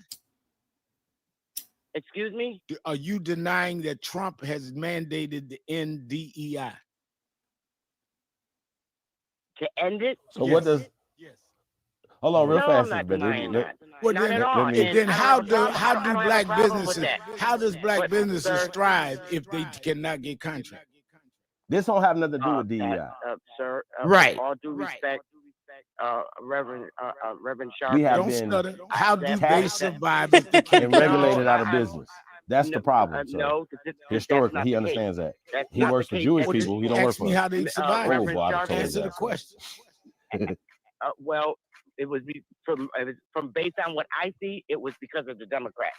Like How? I felt Well, so if you deceived can't when, get a when I supported contract, you can't. Obama, I felt so deceived. No, that's not true because we can get them now because now they have You people can't like get them. myself You just admitted helping- that they killed DEI. You cannot by law say I'm going to help a black That's a business lie. because that is against They DEI. did not make no being law that ended. said. Come on, do a little research. First Are you off, gonna black allow is me? illegal. He I'm not lying. going to allow you to Oh, say boy. something that's a Ooh, lie wee. and not call it a lie. That's a lie.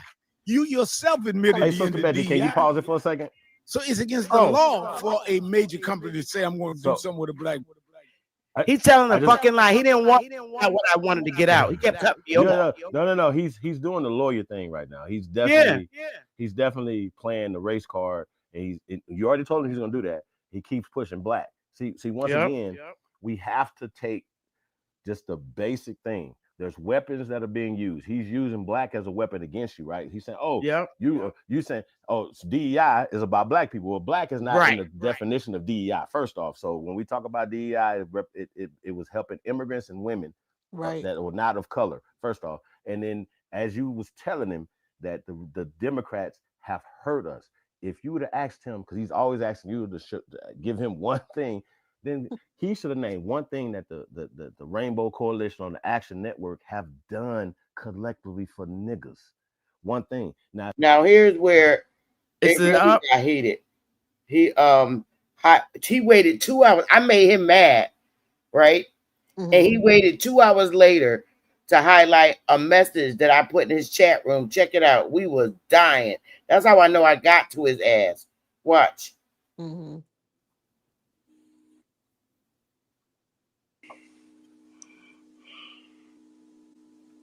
You got it of the share screen up, Chief? Watch you highlight my message. Yeah, I can see it. About him and Jeff. Look at this shit. When I knew that this was an agenda, as you say, He said I came on his panel with an agenda. Oh shit. Wait, I was inaccurate there. So if you was working for the state of Connecticut, it was against the law. So that's when I said, what? No, because I'm 58. Goofy. It's like I got somebody on our. Listen. Oh, he really nitpicking like that though, sis. Watch this. Watch Wow. And Messi Jackson's current life condition is his fate because he labeled us as African Americans. We're not Africans. We are Aborigines of America. Shame on you. Hey, we gotta clip Jesse that. says we are African American. You say we're Aborigines. Fine, y'all can debate that. What? But you saying that's why he's in a wheelchair with Parkinson's? Do y'all have any decency that disagree?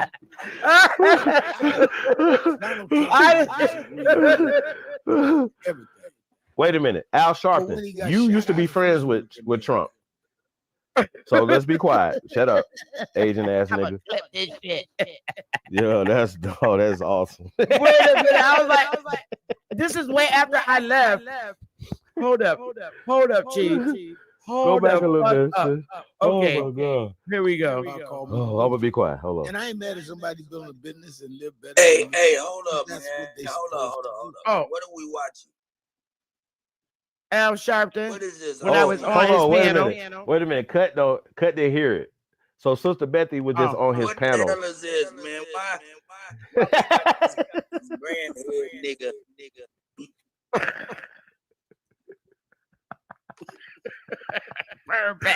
So you don't know what happened. So Sister Betty, hold on. So Sister Betty called in to his show, and she was letting his ass have it, right? So then he finally just said she got to go, so she was go. So then she just found that he went in on her or this information. So we're watching it together in real time right now. So you didn't see the first part. Hold up. He went in on Sister Betty. He's going in right now on Sister Betty right now. After I left. Wait. What? Sister Betty? Sister Betty, you didn't hit the big time. Yeah, she went over there and stomped on this rat. All right. Hold on. Can we start it over? So now Cut got like a baseline of he haven't heard what happened, but he'll hear what he's talking about now. Let's hear it again. But terrible. The kind of stuff when I knew that this was an agenda, is you say I'm 57 years old. And I'm not. I'm 58. For 40 years. Well, 40 years ago, you weren't 18. I was so too. Welcome to the state of Connecticut was against the law. So that's when I said, wait a minute now, this is an agenda. The math don't matter.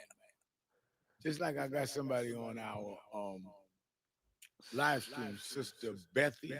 Same person. And Messi Jackson's current life condition is his fate because he labeled us as African Americans. We're not. Oh my God. We are Aborigines of America. Shame on you. So Jesse says we are African American. You say we're Aborigines. Fine, y'all can debate that. But you saying that's why he's in a wheelchair with Parkinson's?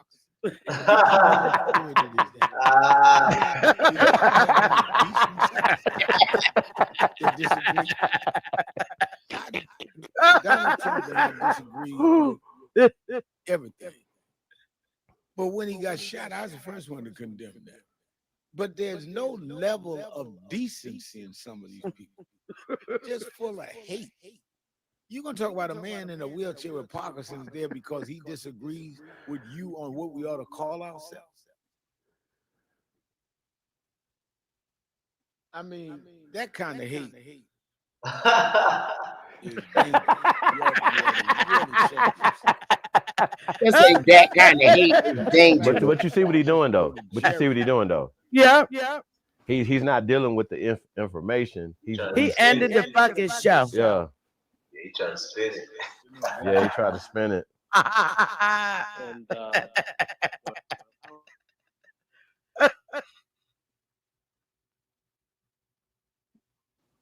Yeah. So, Sister Betty, did he kick you off the panel or you got off? No, he had let me off, and he went back and scrolled and got a message. He waited 2 hours later in his show, 2 hours after I left, and then highlighted my message. He know exactly who I am because I hashtag his ass. And he pulled up the message and said that when I came on his channel, I came with an agenda. Right. No, I came to make two statements. We ain't African American. And I told him that's Jesse's fate for doing that to us. So what I understand as far as DEI is, I don't know what he talking about. Diversity, equity, inclusion. That Right. he's trying to say that if Trump get rid of it, black people won't be able to get jobs and contracts, and which is a Jobs, damn right? But that's what I was about to say. I thought DEI was more so that them hiring certain people, not it don't have it's nothing to do all with for people the getting a Rainbow business. Coalition because it's black people. He's trying to say we won't get jobs, right?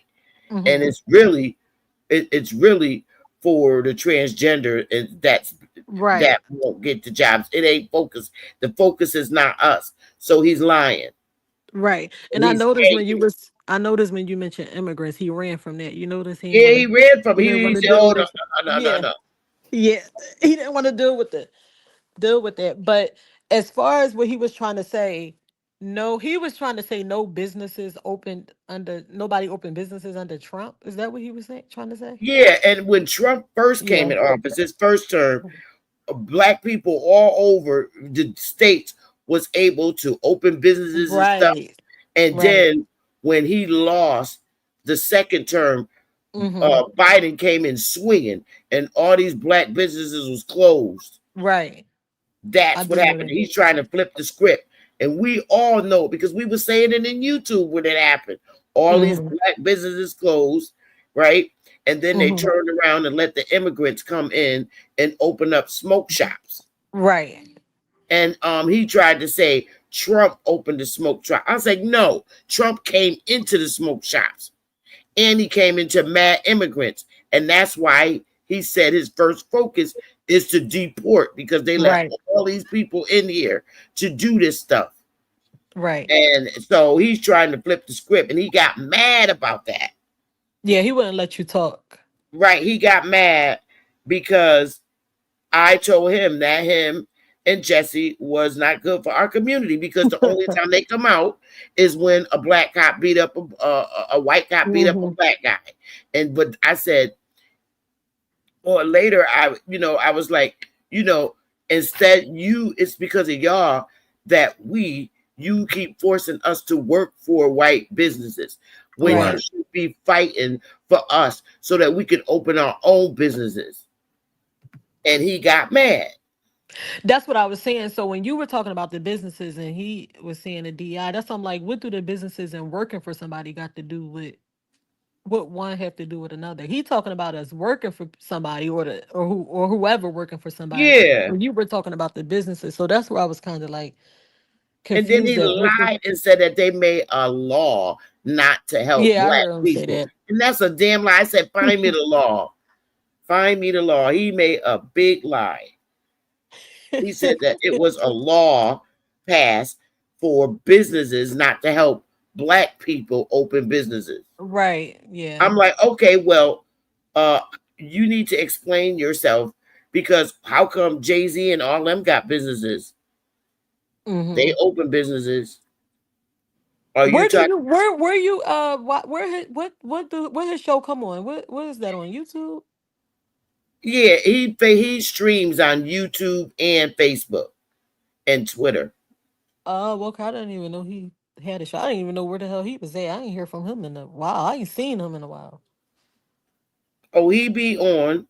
He's trying to push the DEI and fight. So that's why they're coming out in New York. But we going to New York in our headdresses. We will be there with our megaphones yelling. We going.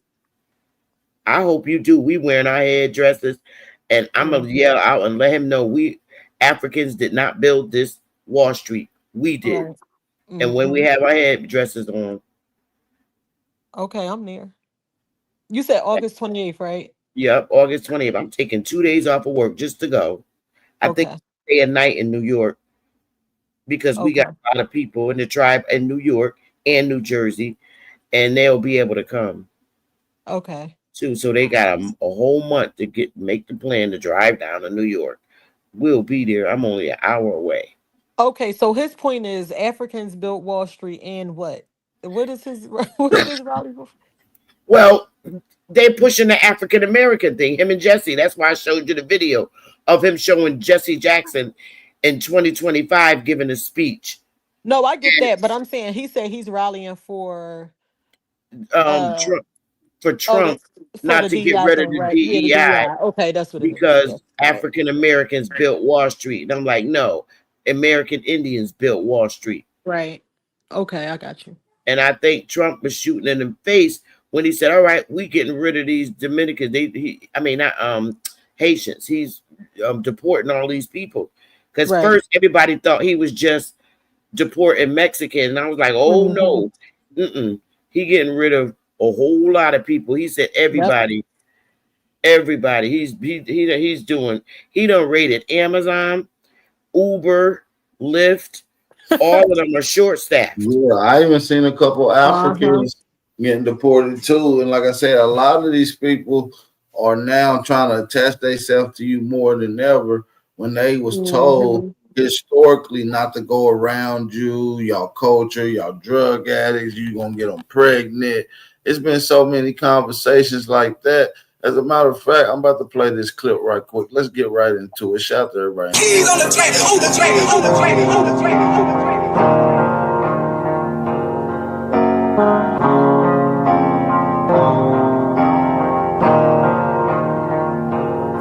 For the stats, I be beating the odds. In the blood, it be making me calm. Ride the turbines just like I'm Saddam. I'ma blow it just like I'm a bomb. I'ma leave it. I can't categorically say every Nigerian got this talk, but a lot of Nigerians that travel abroad got this talk from their family, where they will sit you down and tell you, you're going there. Don't go and talk to those black Americans. Though. You just go and get pregnant. You get into drugs. You start become gang banging. They give you that talk. That just go to the white community, find a nice place. They just go and be decent. Stay with the white people. They give you that talk. So when you enter America, you already have a perception of African Americans. You've judged them. And of course, they can see that judgment in your behavior towards them. And they see how you are almost like, yes, master, to the Oyinbos. They see, they're not blind. So when they have that feeling of, when they become defensive, when you're in their presence, it's because they see that perception you have of them. So I know I got that talk. And a lot of Nigerians got that talk. So we are over there, we are doing well, we are doctors, we are building houses, we are feeling like, yeah, so we come to the land of the living, we are the land of the plenty, and we are doing well. Forgetting that some people sacrificed for you to even go there in the first place. So is that acknowledgement that the African American community are expecting of us, especially those of us living abroad in America? A lot of, I can't categorically say every Nigerian. Now, I don't know if y'all heard this. I'm gonna play with all abroad got this talk from their family, where they will sit you down and tell you, you're going there. Don't go and talk to those black Americans. Though. You just go and get pregnant. You get into drugs. You start become gang banging. They give you that talk. That just go to the white community, find a nice place. They just go and be decent. Stay with the white people. They give you that talk. So when you enter America, you already have a perception of African Americans. You've judged them. And of course, they can see that judgment in your behavior towards them. And they see how you are almost like, yes, master, to the Oyinbos. They see, they're not blind. So when they have that feeling of, when they become defensive, when you're in their presence, it's because they see that perception you have of them. So I know I got that talk. And a lot of Nigerians got that talk. So we are over there, we are doing well, we are doctors, we are building houses, we are feeling like, yeah, so we come to the land of the living, we are the land of the plenty, and we are doing well. Forgetting that some people sacrificed for you to even go there in the first place. So is that acknowledgement that the African American community are expecting of us, especially those of us living abroad in America? A lot of, I can't categorically say every man. What do y'all think about that conversation right there? Why do they always try to make it seem like all of them come over here and be doctors and this and that? No, they don't. And I guess she was trying to say that, from what I got out of it, she was saying they all get that talk, which we know. So I guess she was trying to say that she see why some of us feel some type of way about them because they come over here and be ungrateful. That's what I got out of it. Yeah, she said they already have a preconceived notion about us. You see what I'm saying? Then they wonder why Black Americans be looking some type of way at them, because Black Americans can see that y'all feel some type of way when y'all around us based off of y'all preconceived notion, but it's yes, yes, master to the white man. You see what I'm saying? He said, and based off of the sacrifices that our people put into place, we only sacrificed those particular things, hoping that it would be camaraderie. And y'all gave us y'all ass to kiss. But And they see, now said, they all over TikTok talking about we love the white man. They do. oh man, they love the white person more than anybody I've ever seen. As a matter of fact, let's get into this next clip. Shout out to everybody that's in the building, man. Hit that like button, thumb up the video. It's your brother, Big Aboriginal Power, and featuring Aboriginal Rocky, man. Y'all already know the vibe. Let's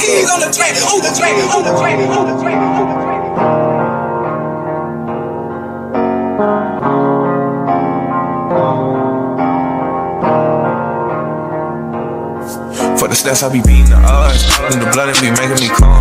Ride the turbines just like I'm Saddam. I'ma blow it just like I'm a bomb. I'ma leave it. Sarah. At the root of this whole boycott African braiding salon nonsense, which is capitalism. Because diaspora wars and anti-African sentiments and xenophobia is just brain dead and unoriginal, uninspired, boo, throwing.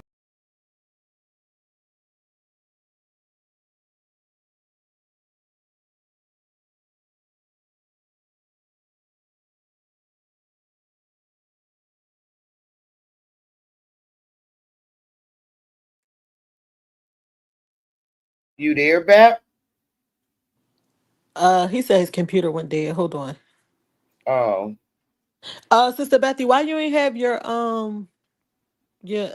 cookout down in South Oh, Carolina? because my mom. Okay. Yeah, I was looking forward to coming. You remember my mom, right? Yeah, I remember. I met her. Yeah. She's in the nursing home now. Oh, okay. I'm sorry. Yeah, I'll call you later and tell you. My sister got her though, but okay. Yeah, I'll tell you later. I sent Okay. back text, and Uh-huh. maybe he'll come back on and show it how the church is starting to change the way that they teach the Bible. It's no longer Jesus is talking to you. This pastor was like, "Excuse me, this is a book. Remember this." Mm-hmm. When Jesus is talking, he's not talking to you. He's talking to the people standing in front of him. Watch this. I sent it to Bap. I texted to him. Watch. All right.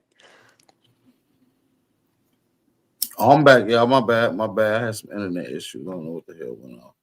I sent you a text back. Okay, let me check it. How the church is changing the way that they teach the Bible. I'm gonna check it out. It won't let me play it in front of everybody because you sent it to my phone. If you send it to my email, I can play it out. Oh, send it to your email? Yeah, I can play it on I can share it on my computer. Oh shoot. Okay. But yeah, man, a lot of these Africans, man, like I said, they be on a lot of bullshit. But listen to this right here, y'all. Us. It was y'all look for every opportunity. So no, the whole thing of, well, no, it's not that. No, we just be minding our business, and we don't even understand why y'all so mad. Is it because y'all jealous and y'all hating on us and all of this stuff? So now they're trying to say that FBA is some type of, well, first off, they're trying to say that the boycott is more of an economic problem than it is a culture issue. Look at this. My video was already getting long, so I wanted to start a new video talking about what is actually at the root of this whole boycott African braiding salon nonsense, which is capitalism. because diaspora wars and anti-African sentiments and xenophobia is just brain dead and unoriginal, uninspired. Boo, throwing tomatoes, this guy sucks, get him off the stage. What people's actual frustration is capitalism. Before there were African braiding shops, people were doing hair themselves. You know, you were braiding your neighbor's hair or your sister's hair. Like, braiding is a very communal, it's not even like hairstyling in general, it's very communal. It's something that is done with love. It was not necessarily based off of the pricing of receiving services, et cetera, et cetera. African braiding salons were created out of a demand for these services, on top of the fact that a lot of women who are seeking these braiding services, who are going to African hair braiding salons, they have been priced out of receiving these services from Black American hairstylists, salons, etc. The last time I went on Style Seat, this was like years ago, I went on Style Seats to get small knotless braids, and they were going for $500. That is just the reality of a lot of these services nowadays that we are receiving, because braids have been branded now as a luxury service. So to get Bora Bora braids, as we are getting more intricate braiding designs and styles, the price of these services are going up, and a lot of people are being priced out of going to stylists or traditional salons to receive these services. And braiding hair salons, African braiding salons, filled that gap, they filled that void. However, now we are seeing not only a rise in nationalism and fascism, the cost of everything is going up. Capitalism is your enemy. You can mark yourself as FBA. You can mark yourself as, I'm not, take the African out of African American. There's nothing African about me. I'm just American. Cool, cool, cool, cool, cool. I love that. I legit love it. At the end of the day, though, you are Black. All right. When somebody is okay. Notice, and that's the gaslighting. Oh no, it's about capitalism. It's no, it's not. The woman in the video clearly stated why she did this. Clearly stated what this was about. It's not about we Black American women can't afford the braids anymore. You wouldn't be calling, does that make sense? You wouldn't be calling for a boycott of something that you couldn't afford in the first place. If you can't afford it, just say, hey, they're charging too much money. We should do it ourselves and save the money. You wouldn't be calling for a boycott out of disrespect. And they keep trying to pivot it. Oh, no, it's not. We didn't do nothing wrong. They keep trying to pivot it. Oh, we didn't do nothing wrong. We didn't do nothing wrong. It's capitalism. Y'all hating on us. We be quiet. I'm showing y'all been bragging about how much better y'all are. Y'all bragging about y'all bought Essence. If y'all get it like that, then why don't y'all do it like that? Remember the other tether? Oh yeah, a Nigerian, he'll work a cab and go to school and he'll buy the whole hood. Okay, if y'all get it like that, y'all don't need us. Y'all don't need us. We lazy and ghetto, and our pants be sagging. Akon said that. In Africa, they got heart and spirit and drive. Okay, well, that's a little odd. Let's see how it go. Let's see how it goes. Let me get to super chats because we still got some more.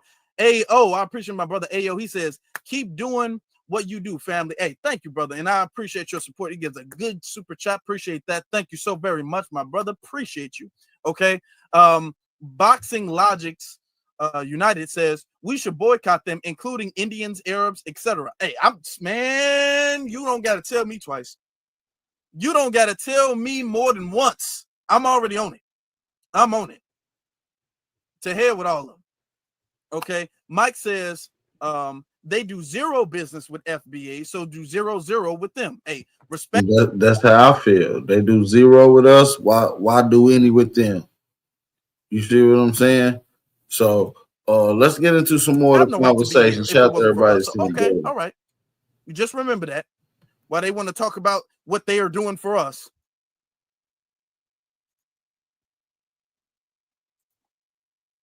I have seen those videos, quite a few of them, and thank you to those who have sent some of the videos to me as well. Listen, I'm going to address you with two African proverbs. African proverbs are not meant to be explained. They're meant to be just said and left for you to interpret. But because you've been content, actually, guess what? They are initially from Africa, or that's where they are from originally. Oh, okay. So you are trying to be bad to your own self. Here are my proverbs to you. The first proverb goes like this: if a sheep leaves the flock, that doesn't make it a lion. You're part of the flock. You look like Africans. You came from there. You could deny it as much as. See, now they're trying to put this African on us. What happened here? What African, and we're all a part of the flock. So my only question to that was, what happened here? What happened here? We're all a part of the flock, and we're all African because we all extend from Africa, and we're all one big family. And it doesn't matter how long ago you left or where you're from, you're still African. What happened here?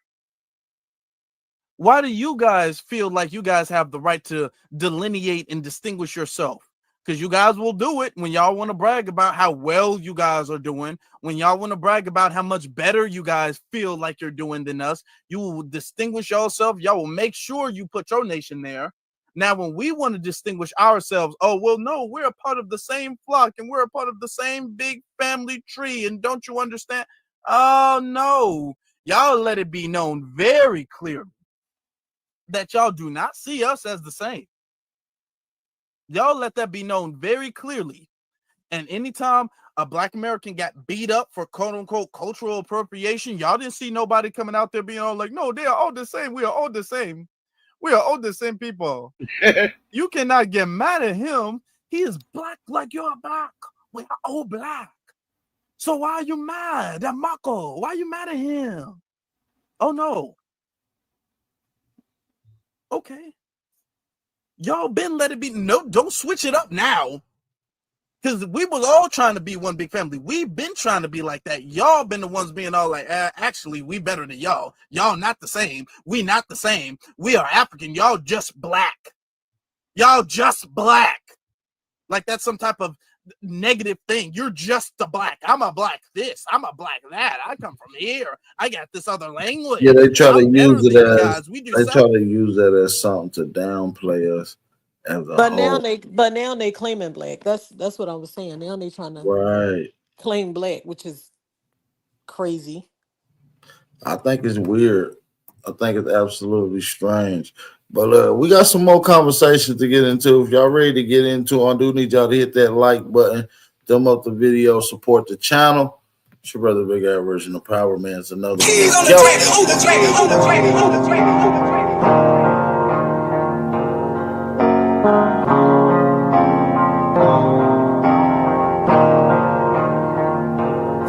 For the stats, I be beating the odds. And the blood, it be making me calm. Ride the turbines just like I'm Saddam. I'ma blow it just like I'm a bomb. I'ma leave it. That are becoming more popular. And I think the reason for the Black family, there's some things we got to talk about. The pseudo-nationalism to white supremacist pipeline. Right now, there's about 3 groups that are becoming more popular. And I think the reason for their popularity is that our education systems are extremely poor here in America. There is a lack of understanding. First off, notice do not understand things. Notice they create that conspiracies they create. Come on, man. And I didn't mean to like the video either. Don't do that. Notice that they keep calling FBA a group. FBA, oh, it's a group of people. It's a group. No, it's a lineage. And they keep trying to frame it as a group because there's a movement. And I'm seeing people who I like to use the identity of FBA, the identifier, not identity, because it's either you're a part of the lineage or you're not. FBA is just the name. So that's just an identifier, a very specific identifier. But other people like to use different identifiers like Freedmen. Other people like to use different identifiers. I've seen people do use Black, Indigenous, or American Indian. People use identifiers like ADOS. People use identifiers like Sulan. People use different identifiers. Some people just say Black American. Okay, so people use different. These are all identifying one particular group of people, a particular group of people. separate from any other group of people. Like when you say Jamaican, that's talking about a particular group of people. You know what I'm saying? Separate from a Haitian, separate from a Bohemian, separate from a Cuban. Do you understand what I'm saying? Identifiers, but the movement is not just FBA. The movement is about the lineage. It doesn't matter the identifier that somebody chooses to use. I mean, people have their own preferences as far as that's concerned. You already know mine. But the movement is what they're trying to criticize. But what they're trying to do is frame FBA, because we're the most popular identifier, or it's the most popular identifier.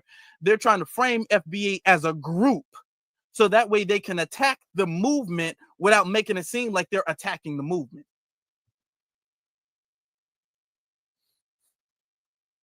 Things that are not based in reality. These three groups are FBA, Foundational Black Americans, ADOS, Americans Descendants of Slaves, and the Black Indigenous Movement. All three of these groups take a political posture of being pro-Black, being anti-colonialist, anti-imperialist. So us stepping into our proper identity is being colonialist, separatist. No, it's called delineation, which something that you guys have been practicing with your tribal behavior since you came over here. Like, let's be clear. And the Black Indigenous Movement. All three of these groups take a political posture of being pro-Black, being anti-colonialist, anti-imperialist. These groups, they seek to create some level of sovereignty, but they have no foundation in anti-imperialism. They have no links to Pan-Africanism, and they also refuse Black collectivism. Instead, they focus on exclusionary identity claims rooted in xenophobia. They rely on pseudoscience to back up their claims. They also use revisionist history as a means of empowerment.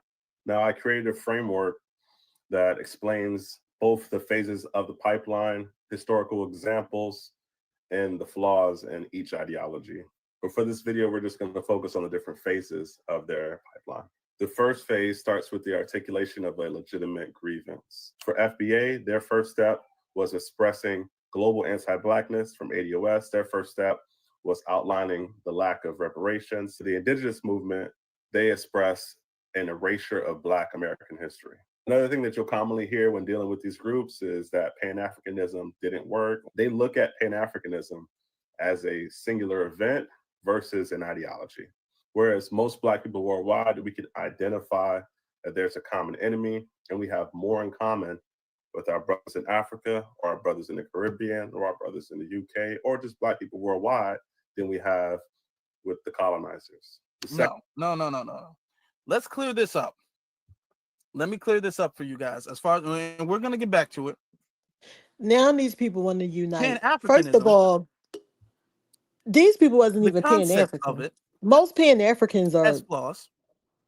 American. But the idea and intention behind it makes a lot of sense. Now, the original concept of it is flawed. My bad, right? What'd you say? I said now these people want to unite. Now these people are Pan-African. These Africans and Caribbeans, now they want to claim Pan-African. Most Pan-Africans was American or are American. Now these people they know so much about our history. I just don't understand these people. These Africans, what did he say something about revisionist history? Revisionist history, were colonialists, what else he say? And we're against Black. He said we're like Black separatists. Yeah, that's what I'm saying. Now these people want to unite. Now these people want to be I hear a lot of these Africans talking about Pan-Africanism now. These people wasn't even Pan-African. Most Pan-Africans Man, there is no Pan-African. See, it'd be a lot of these tethers picking up our old garbage and doing our old swag when it's out of when it's out of season, going out of out of fashion. And Pan-African is one of those things that we threw away as a culture. You know what I'm Right, saying? but I notice now since And a lot of these people, a lot of the Pan-Africans, like Sachi said in the chat, are in fact Caribbeans. I mean, like my brother Louis Luck said, they're in fact right, they Caribbean. are, they Yeah. are. But a lot of these, because I believe that's because they are African. But anyway, a lot of these, A lot of them are. I do. I believe the people in a lot of those people in the Caribbean are African. Yeah. I know a lot of people don't like to hear that, but Hey, that's that's my perspective on it too, man. Mine too. I totally agree. I mean, we looked at their records. United States don't have nothing to do with British records, right. and their records literally name them as Africans. They Wow. actually have a race. So Yeah, the British records name the people in the Caribbean as The Africans. British records name Mm. them as Africans, and they put down their race as Wow. African right on their census sheets in Jamaica. Damn. It's Listen, I over, was just about to say, it's especially the over 3 Jamaicans. million. It's over 3 million of them, and they're either African. Name them their race as African, and them ain't no those aren't reconstruction records. Hmm. Those records have nothing to do with United States. It's their British government that kept track of them. Wow. Yep. That, And they definitely the said that Jamaicans. it was two races over there for them. It was either African or Creole. And the way they broke it down, if you were born in Jamaica, they labeled you Creole. If you came there if you were not born there, you were African. So Facts. Creole would be more like the people that's aboriginal to Jamaica, like the indigenous people there, I guess. No, they were Okay. just born there. Oh, just If somebody you that was was born African, there. you were Okay. African born there. If you It, was they African put and had you a baby there. right Okay. because they had some babies on the census sheet, and Okay. the babies were like 6 months old. One was 1 year old, and they were born in Jamaica. So So they me and labeled. AP, so me and AP, oh, go ahead. I didn't mean to cut you off. I'm sorry. Oh no! I just wanted to make sure that you understood it. That was a Yeah, if I you got you. yeah if you was born there, they listed you as Creole. If you Okay. came there, they put you came from Africa. So me and AP was having this conversation a couple weeks ago, and we were talking about most of the people in the Caribbean being African. And I was saying, what about the people that already been there? Like, do you think like there was no people there? Because he was saying that he think all of them are African too. So I was like, well, what about the people that was there before the Africans got there? Well, I know the Arawaks were there, but the Arawaks always traveled around back and forth on the mainland, and they went to other Caribbean islands.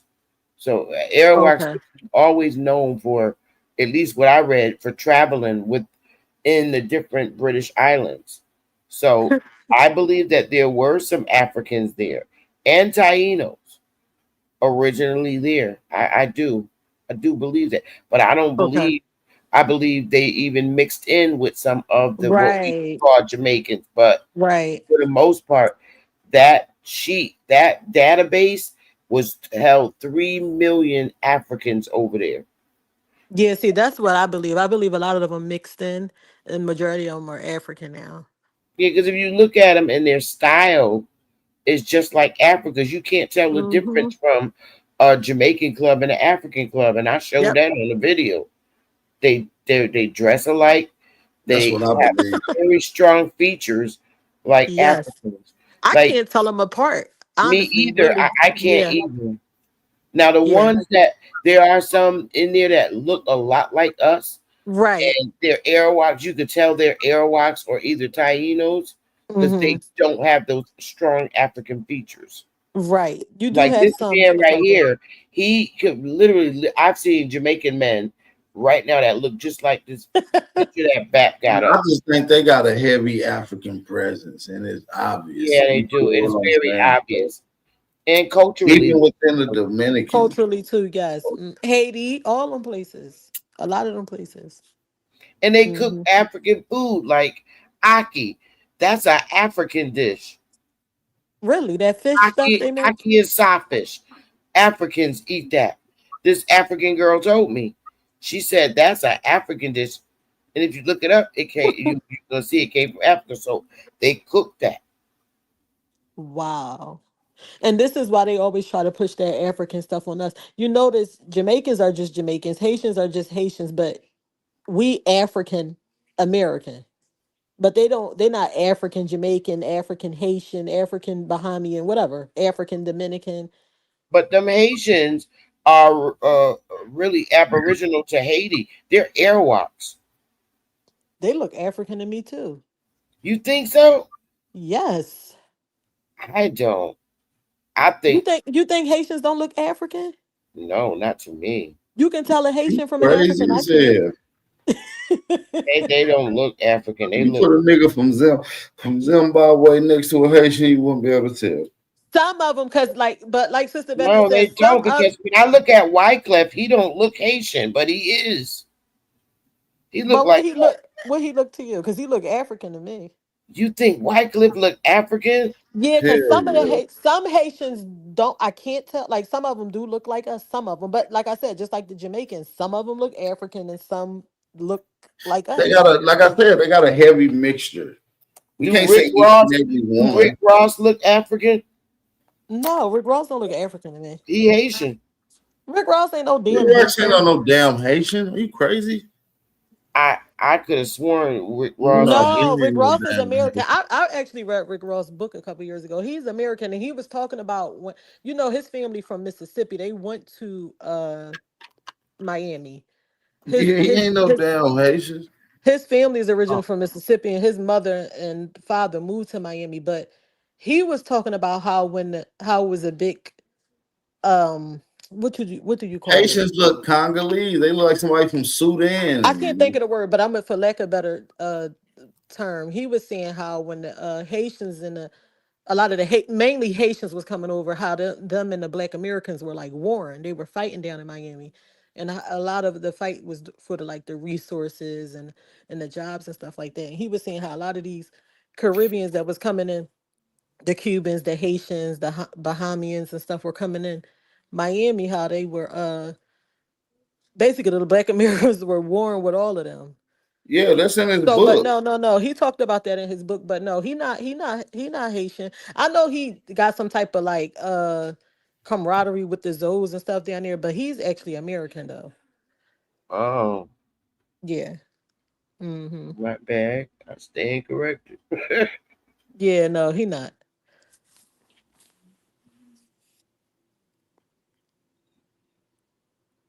I do know a lot of people from the Caribbean do not like really affiliating with us mainland.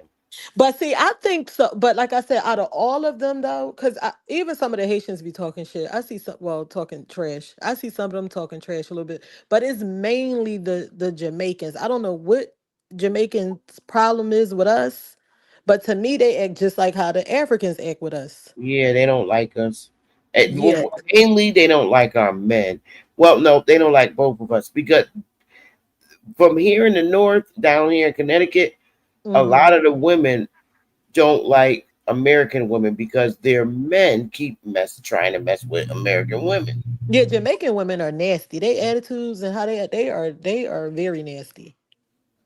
Yep, they don't like American women, and the men don't like our northern men.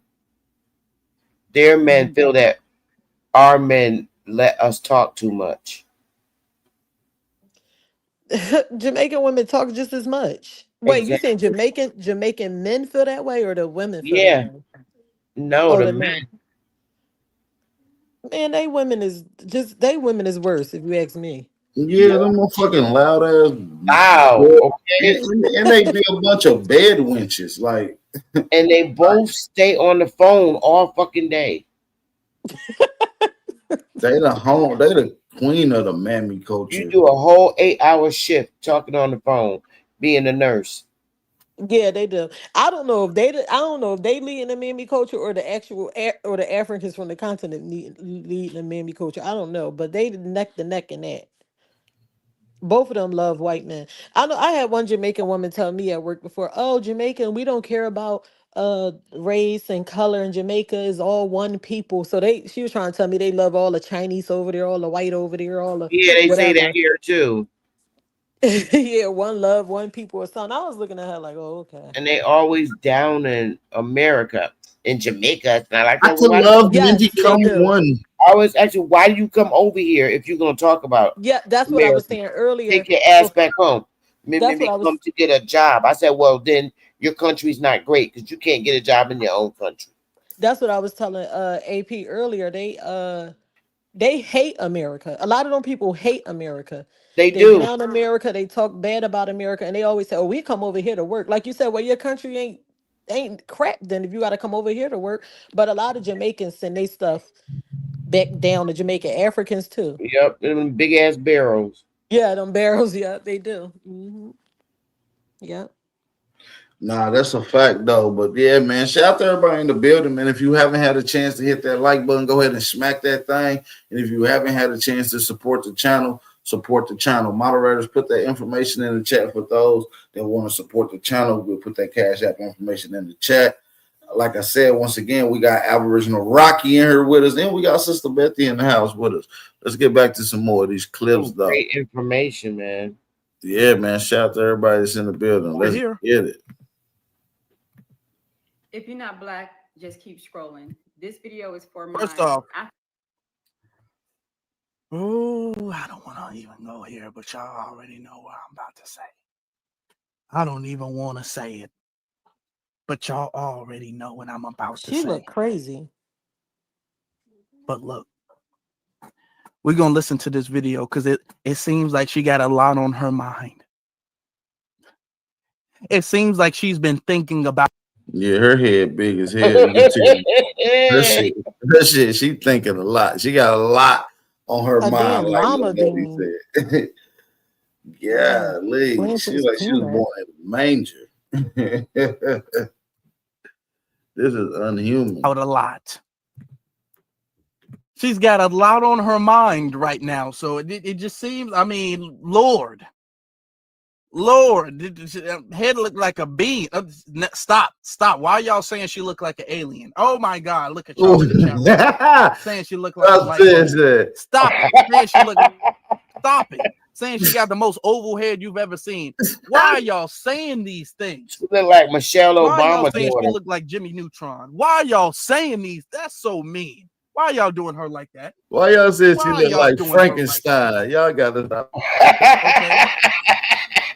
Why y'all saying she look like she can read minds? Why y'all doing her like that? Flat screen TV. Why y'all doing? Why nigga you ET? Oh no. Y'all gotta stop. Why y'all saying she look like a Martian? Why y'all doing her like she's a nice lady, probably? Why y'all doing her like that? Why y'all saying a hat can't fit on her head? Why y'all saying that? That's me. Why y'all saying it looked like she got to step into a room head first? Why y'all doing that? Why y'all saying that she needs an extra mattress for a pillow? Why y'all saying those things? That's not a nice thing to say. Oh my God. What? Somebody say, why y'all saying her head is so big her mother had to do a C-section? Why y'all saying that? That's not right.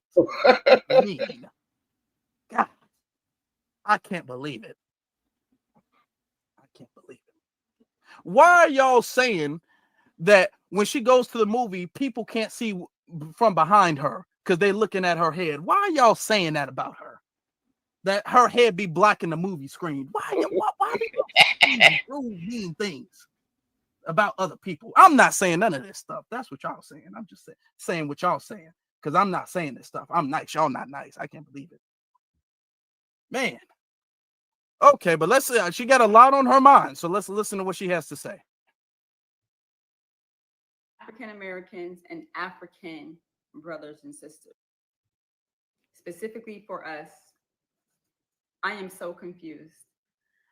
Why am I seeing that on August 1st, African Americans or a specific African American has forged a protest against African businesses, from African restaurants, African braiding salons, anything that is African owned. They have started a campaign that on August 1st, we as Black Americans will be boycotting these businesses. What the fuck is wrong with us? What is wrong with us? Just But you ain't no us. It's just you yourself in that big ass dome of yours. It ain't no us. as a people, as Black Americans, African Americans, what the fuck is wrong with us that it makes sense to boycott African businesses because you may have had a bad experience with a African business? You've also had a bad experience with an Asian business. You've had a bad experience with a white business. You've had a bad experience with a Hispanic business, and so on and so forth.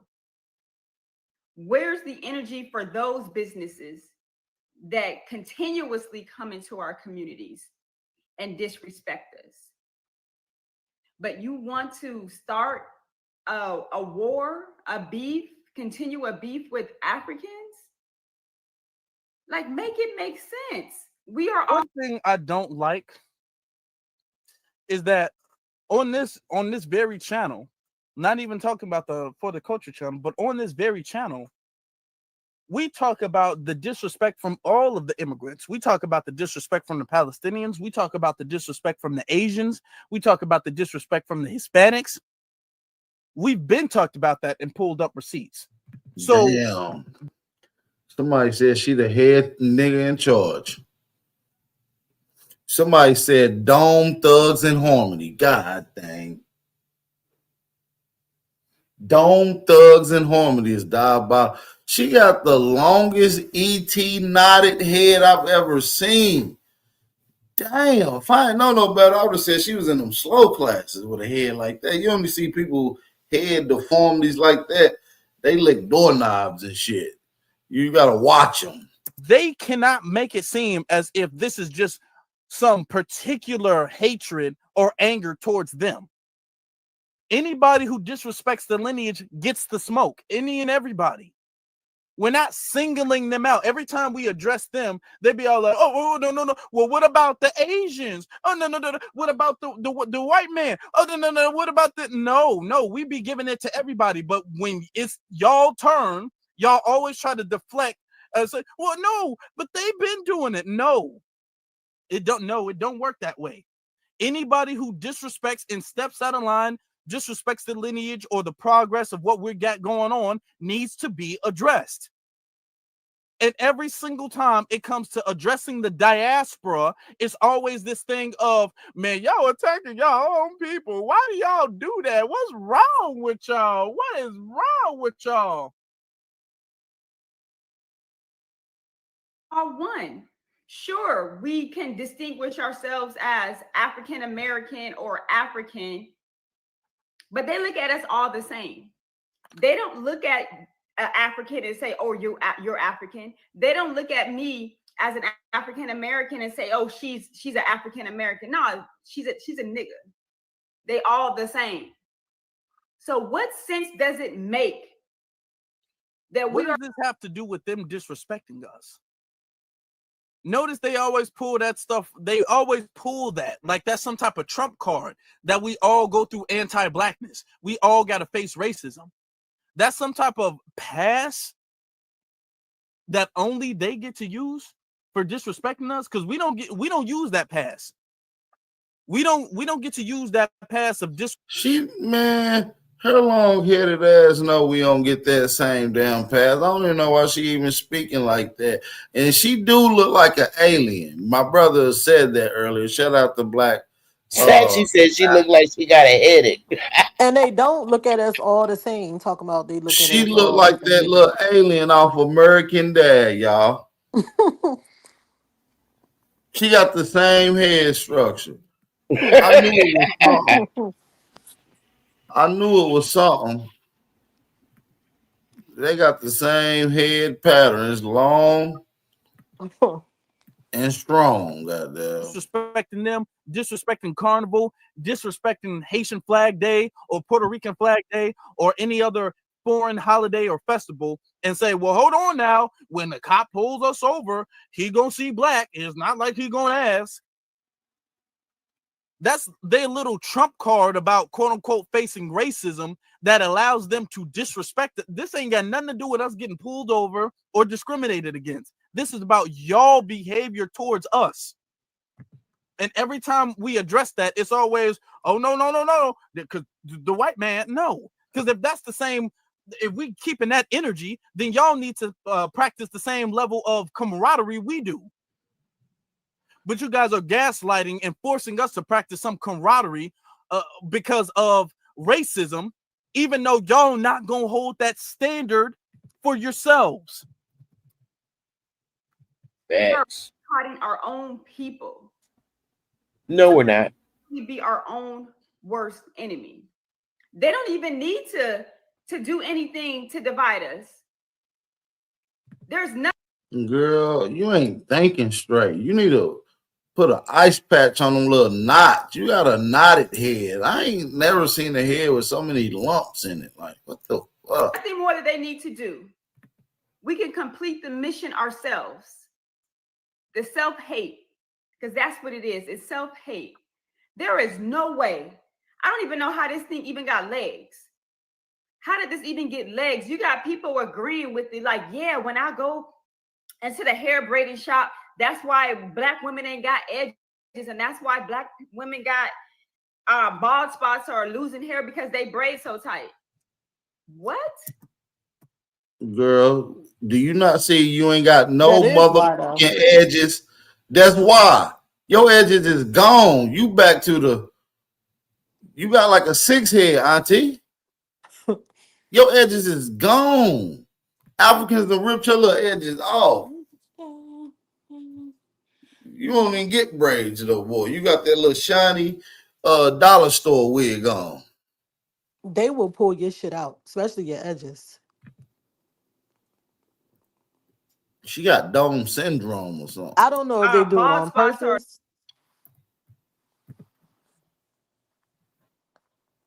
They probably do. I don't know, but I know they do it. This lady look crazy. She keep talking about us, and she ain't our peoples, is she? She FBA Aboriginal family. Can we verify this? Somebody check. No, we can tell by her hairline. We can tell. We can tell by her hairline. She from St. Croix. Yeah, we gotta do genealogy on their hairline because that's gonna tell you their ethnicity. Women ain't got edges, and that's why black women got bald spots or losing hair because they braid so tight. What? That's the reason why you're boycotting them? Because you made a choice to let somebody braid your hair a certain way and you didn't get the desired results? So that's justification to boycott an entire community of people? Like, y'all dumb. Okay, and this is the gaslighting. What are y'all doing? When the video is very self-explanatory as to why there's a boycott. Okay, go ahead. She just made up a whole narrative. That is not why. But I guess people were saying that, in reference to people boycotting them, that, they do braid too tight and stuff like that. But that is not why. But people like her, if you want to continue to go get your hair braided from them, just say that. Right. You ain't got to keep making up these fake narratives because that's the part that's going to confuse everybody. And I don't even think that lady is part of our stock as Aboriginals of America, / FBA. But yeah, man, let's get into this next set of clips. Shout out to everybody in the building, man. Hit that like button, share the live stream. Give this a quick share if you're listening in on Instagram. Give us a quick share if you're listening in on Twitter. Shout out to everybody in the building. If you're new to the channel, make sure y'all subscribe. Salute. Also, real quick, family, let's get a roll call from everybody that's listening in. Let's get a quick roll call. What city, what state you guys from? All right, let's go.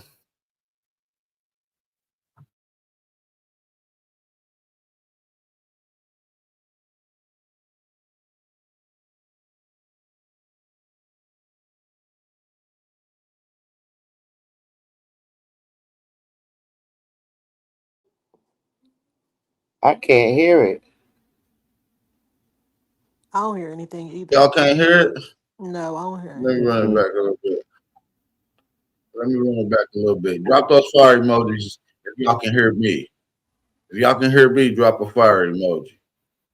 I want to make sure my audio is cool because sometimes the internet been crazy here lately. But I just want to make sure my audio is cool. So if I'm cool, this should be cool.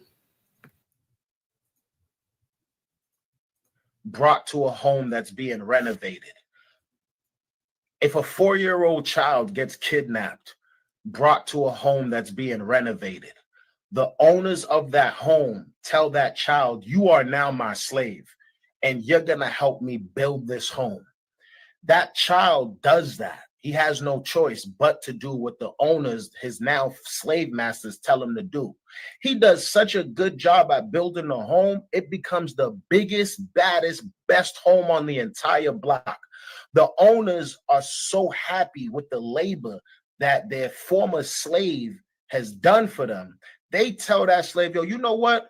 You're no longer a slave. As a matter of fact, instead of keeping you in the cages, in the basement and outside in the shed, we're going to give you a room downstairs in this home that you helped build.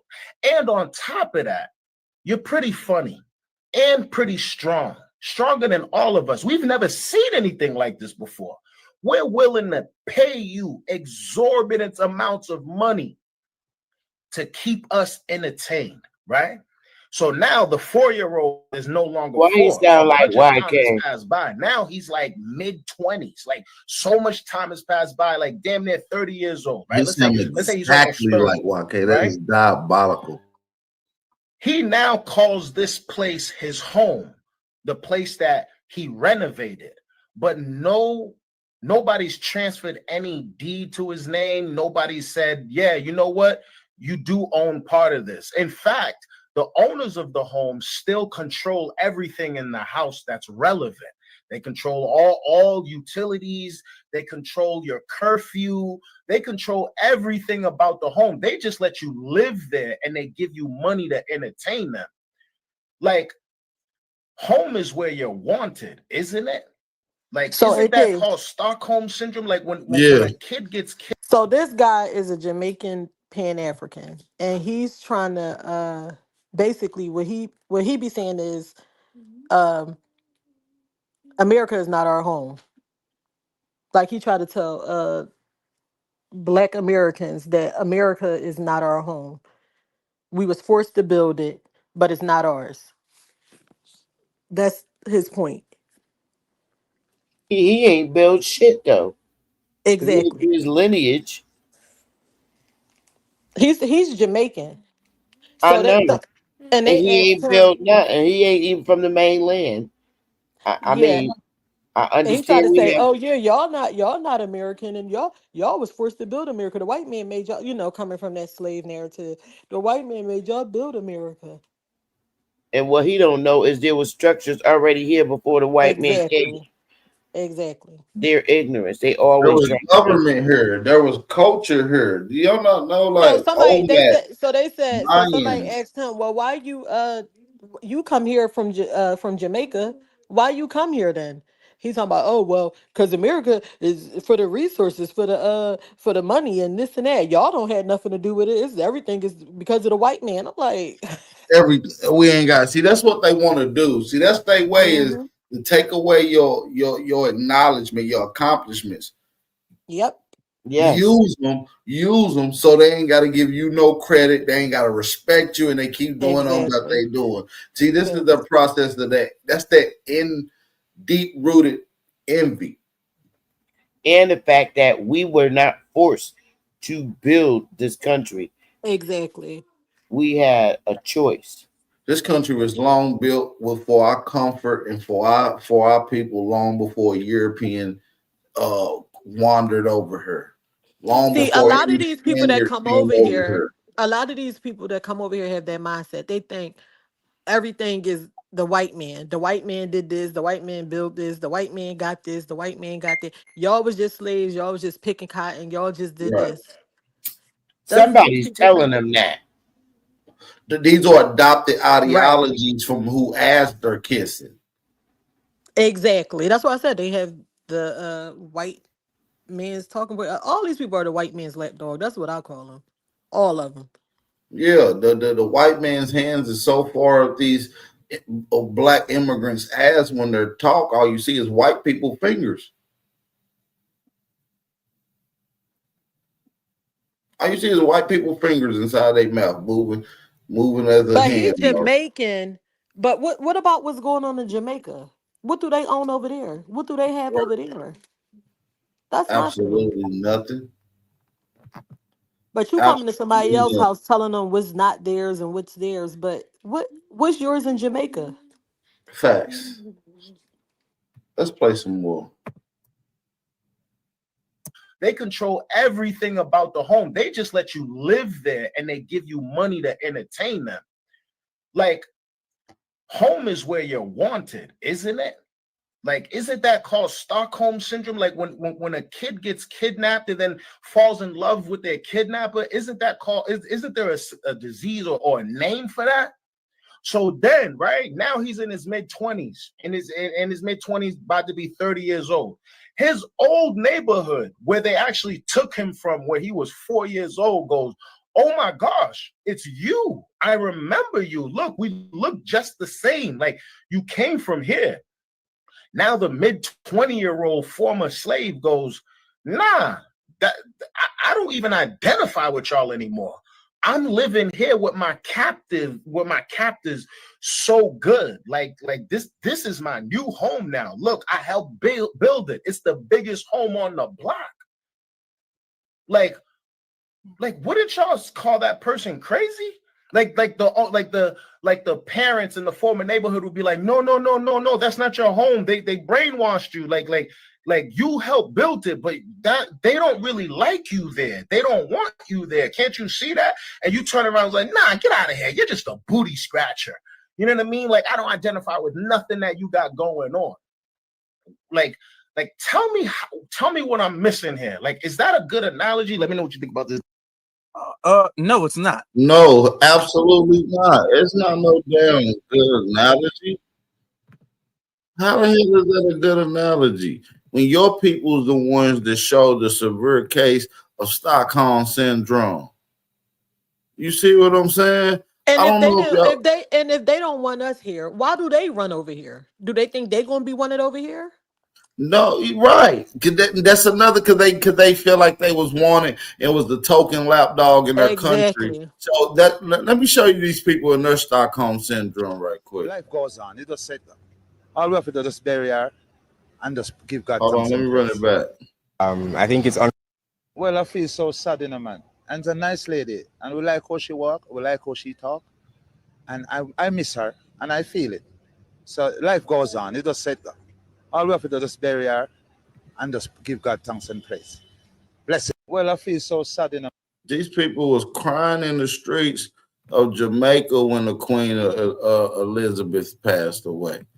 Did them people dirty, pillaged their land. You know what I'm saying? Did all that to these people. Come on, man. These people are some of the biggest coons that you ever seen. They had a mourn for 12 days straight. It was illegal for them not to be seen in the streets crying. These people are a bunch of bootlicking tethers. But this That's how what I'm trying to disrespectful tell these you. people are. They come over here, they say, "Oh, y'all didn't do nothing. Y'all didn't build this. Y'all didn't do that. Y'all, this not your." All of these people, all of them. They all say it, and this is how disrespectful these people are.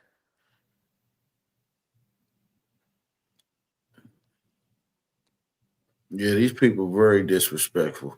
We got some more clips to get into, man. If y'all ready to get into them, hit that like button, thumb up the video, support the channel, man. It's your brother Big Guy Version of Power, and let's get into them. Keys on the track, on the track, on the track, on the track, on the track.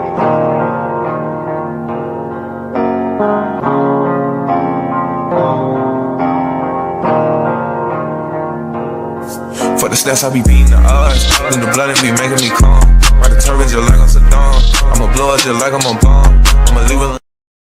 That's wrong. No, we're not doing that. We are not, because that doesn't solve the problem. We're not doing that.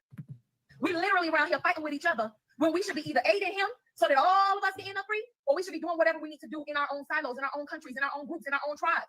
But instead, we around here acting like we got it like that.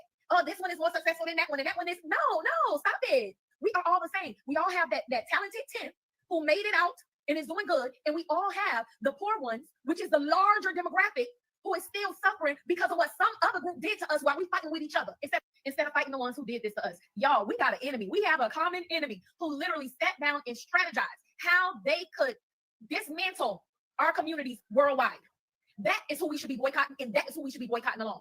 Now, I'm not here to say who's right and wrong, again, because like I said, everybody is wrong. When you don't say who's right and wrong, and when you try to make it seem like it's a 50-50 issue and that everybody is equally to blame, you don't solve the problem, because the problematic people get a slap on the wrist, if that. Because notice that you're only really addressing us, to be honest. This video was made for Black Americans. This video is not made for the diaspora. It's made for Black Americans. That's who you're referring to in this video. But you can't technically say they're not doing anything wrong. So what you're trying to do is say everybody is wrong, and everybody is not wrong. Everybody is not doing the same thing. Everybody is not equally wrong. And you would have, well, I can't really say who right and wrong. No, you can, but you don't want to. When you came to America, they told you negative things. You believed it. You regurgitated it. You acted accordingly. When we were younger and in grade school, you got picked on. You didn't like that. Your feelings got hurt, and you held a grudge. Rightfully so. I'm not saying anybody is right or wrong in the midst of it. We're all wrong. We all have a part. No. First off, and I gotta say this: the whole cotton picker thing, the booty scratcher thing, that I'm starting to believe is just an excuse that they use to claim that they were bullied. I'm starting right. It's a fake excuse. It's a fake excuse. That's exactly what some of them. But the whole African booty scratcher thing, that was a phase, and that died really quick in like middle school. That was not something adults referred to each other as African booty scratcher. So you mean to tell me that you got to go all the way back to middle school to justify what we were doing? Now, I'm pulling videos and clips up about stuff that happened this year and last year or in the year before that and the year before that from adults. But what you're saying is you're saying that middle schoolers picking on each other is the equivalent of an adult saying she's going to bring whips and chains to a cotton picking fest. That's what you're saying? That you're saying an adult saying that she doesn't feel bad about slavery anymore is the equivalent of a middle schooler calling someone a African booty scratcher. This is how far they got to reach to try to make some type of false equivalency. Play in it. And even right now, all of the vile things that are being spit on social media in mixed company, it's got to stop. But most of all, we are not boycotting the African. In the meantime, what we need is for all of those who are of like mind, who literally are level-headed, who are not going to be talking crap, because you can't give a backhanded compliment. You can't say, oh, Black Americans, don't boycott us, and then in the same mouthful call them thugs, and that's why y'all killing each other. No, but that's what's keeping these wars going. If that's you, you need to shut up. Only the mature ones need to be speaking right now, because all it's doing is causing a greater divide. It's time to come together. Y'all are literally doing the CIA's work for them. I mean, y'all taking it on. You couldn't tell in the beginning that it was bots that was spreading all of this division. You couldn't even tell that. Y'all let the bots get it started, and now you running with it. And we in a full-on internet war, because I'm on the continent, and I can tell you right now, me and all my African brothers and sisters, me and all my Senegalese, we get along, baby. We don't have those issues. But those are all misconceptions. Those are all things that literally, like I said, someone else got it started, and then we just ran with it. I'm on the continent. They are making it clear. It's not them. They ain't y'all, the Africans that travel to America. All of y'all in America realize that deeply rooted in the soil is division. It's like as soon as you step off the plane, it's something that's making you just divide. It's something that's causing confusion. I don't know what type of voodoo hoodoo they did, but baby, y'all got to break free from that thing. Y'all have to break free. It's No. What happens is, because we're not saying that all of them are like this. We know all of them are not like this. But what happens is that and this is white supremacists' fault. White supremacists, they will pick and choose who gets to come to America. Trust me, They had a whole bunch of damn Sudanese people, but they picked Myron Gaines for a reason. They had a whole bunch of Caribbean people, but they picked Candace's family for a reason. They had a whole bunch of people who apply, but they choose who gets to come here. And that's one of the problems. But the other problem is that you guys have so much tribalism and division in Africa. You're talking about you're in Africa right now and y'all get along. Ma'am, please don't do that like we don't know what's going on. We know what's going on in Africa. That needs to stop. We are not going to sit up here and pretend like Africa is some Wakanda. The fact that you all have so much off-code behavior, so much tribalism, so much division. And like I said, it's part of our fault for even feeding to this whole perspective or concept that people are now chanting, calling the diaspora. I feel like I'm going to war with the diaspora. I'm going to war with Pan-Africanism, diaspora, anything that's trying to open our windows, back doors to allow these other immigrants to tether off of us. The diaspora concept has been a failure and a useless ideology. It hasn't brought any remedy to our people. It hasn't gave us any economic stability, anything tangible that our people could even benefit off of. This diaspora concept has only brought over here the misconception of everybody is all here to help us. So just fix a plate and give it to everybody, and eventually they'll come help and bring some food to the table. This concept has been going on since at least the 1900s. 1919. Marcus Garvey did.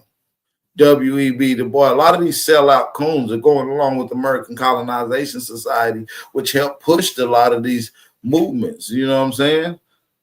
A lot of these Black Quaker movements, the AME movements, you know what I mean? So, like I said, these things run hand in hand. They're no longer doing it through the church. They're doing it through the Western education under anthropology, disguised as Pan-Africanism, Africana studies, things of that nature. It has nothing to do with the cultural understanding of so-called Black American Aboriginal peoples of this land. So this whole diaspora thing is a failure. It allows people to come in and hijack our culture. I feel like Jamaicans are some of the worst, but I'm not here to single out any of them because all of them get put in the same bucket.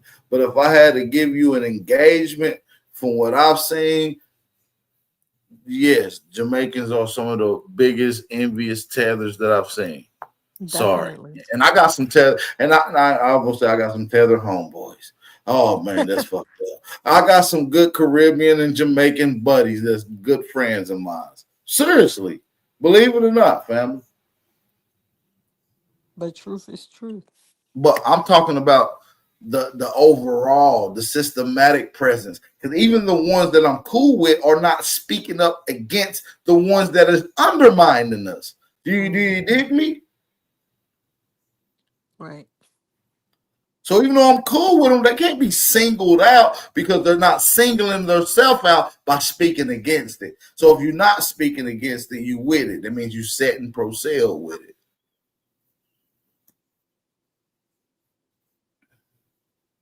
You see what I'm saying? Let's get back to some more of these clips. Drop those fire emojis, support the channel. Let's get it.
Oh, my bad. Yeah, I Very thought the much stand so was like speaking. that. My bad.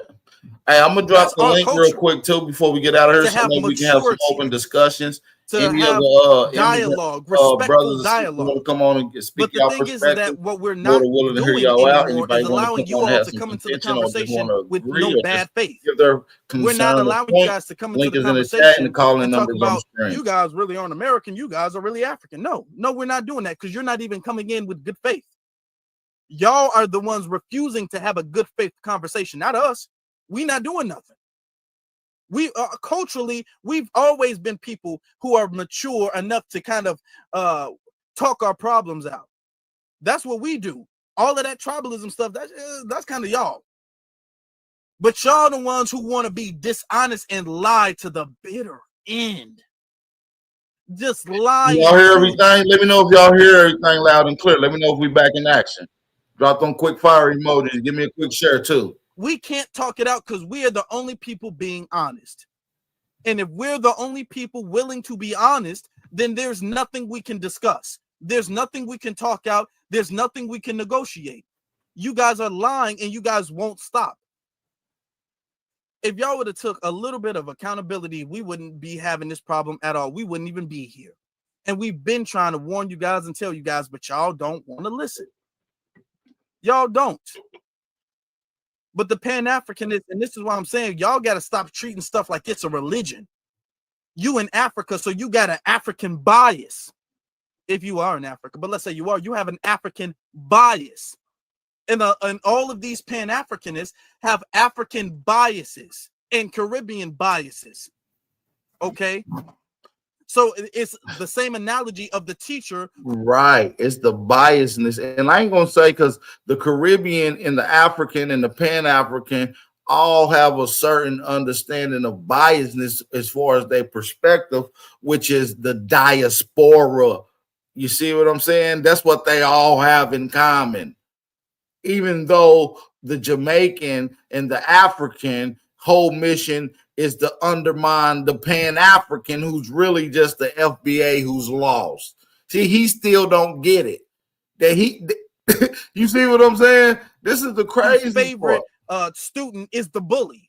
And the teacher allows the bully to get away with everything. And then the second the student who was picked on pushes back, now you want to get on the student who was picked on, the victim student, not the bully student. With your African biases, because y'all don't address Kai Sinat, Myron Gaines, Brian Downs, Candace Owens. Y'all don't address them or the Tethers. Y'all don't say nothing about them. And then the second we say, you know what? Okay, well, maybe we're going to have to boycott. Oh, we can't do that. We can't do that. We can't do that. Then what do y'all say we do? It's too late. Because you ain't been around when they was pushing. It's too late. We're boycotting. So as far as our Aboriginal and FBA men and women, we're not shopping with any of these businesses. You see what I'm saying? And not just for August the 1st. Not just for August the 1st. Absolutely. This is going to be indefinite. We're going to continue to boycott and protest and go against and stubbornly not shop with these people. I mean, we don't need nothing from these people. What is it that we need? We don't need anything from them. What do we don't need anything. We're going to treat people how they want to be treated. And you treat people anything how we they could get from them, we could get from our own. So I don't. That's the fact. So we don't need none of them. And that's what we're going to do. We got Alabama in here with us. Peace and blessings, Alabama. Copper color grizzly, not just keep them running, but can I, all right, two things. I haven't had a chance to check with you since this happened. Essence Festival and Agenda 2063, the Organization of African Union. Is that Roxy you better have? Yep, Rocky. Yeah. Oh, and you Bullwinkle tonight? Hi, Rocky. How you doing? Hi, how you doing? My sister from another mister. Can y'all tag team on this? Do you know what the 2063 is, Rocky? I don't know. No, I don't. Now, here's the thing. I'm going to set up this way and then y'all respond back. Now, you notice the Organization of African Union, which is actually I'm going to say, redheaded stepchild of the Organization of Afro-American Unity. Both of y'all know what that is, right? El Haj Malik El Shabazz, known as Mm-hmm. Malcolm X. Mm-hmm. Now, they got who they are from us in the civil rights movement. These 54 nation states were not named, did not exist before the civil rights movement. They have never once showed gratitude, never once has thanked us for the effort of them standing on supposedly on their hind legs and becoming unified, similarly to the United Snakes of America. Okay, let's put a pin on that. Just keep that in the background. They are now in the reverse trick-a-nigganology, Rocky, going to call us Zone 6 in the reverse capture of the diaspora to try to tap into $1.7 trillion bag that the American known as the Negro has. Now, to tie this Oh, I did together, hear something about that. I heard people talking about that. yeah, Okay. well, I'm going to tie it together this way. Essence Fest Mm-hmm. said the same thing with Richelieu Dennis. Did you do a build on that, Bap? The whole bag that they was trying to throw down, Rocky, was through the I Essence think I Fest. did do a build on that. Yeah, they trying to tap into that $1.7 trillion bag. Mm-hmm. Y'all cook on that, and I'm gonna Yeah, mute up. and what it is Okay. they're trying to come in once again, undermine our movements to slide into where they want to fit in. And what it smells Mm-hmm. like to me is another scam. It sounds like a scam for reparations under the African Union is what I get out of it. Right. Mm-hmm. So That's what people were saying. I heard about it.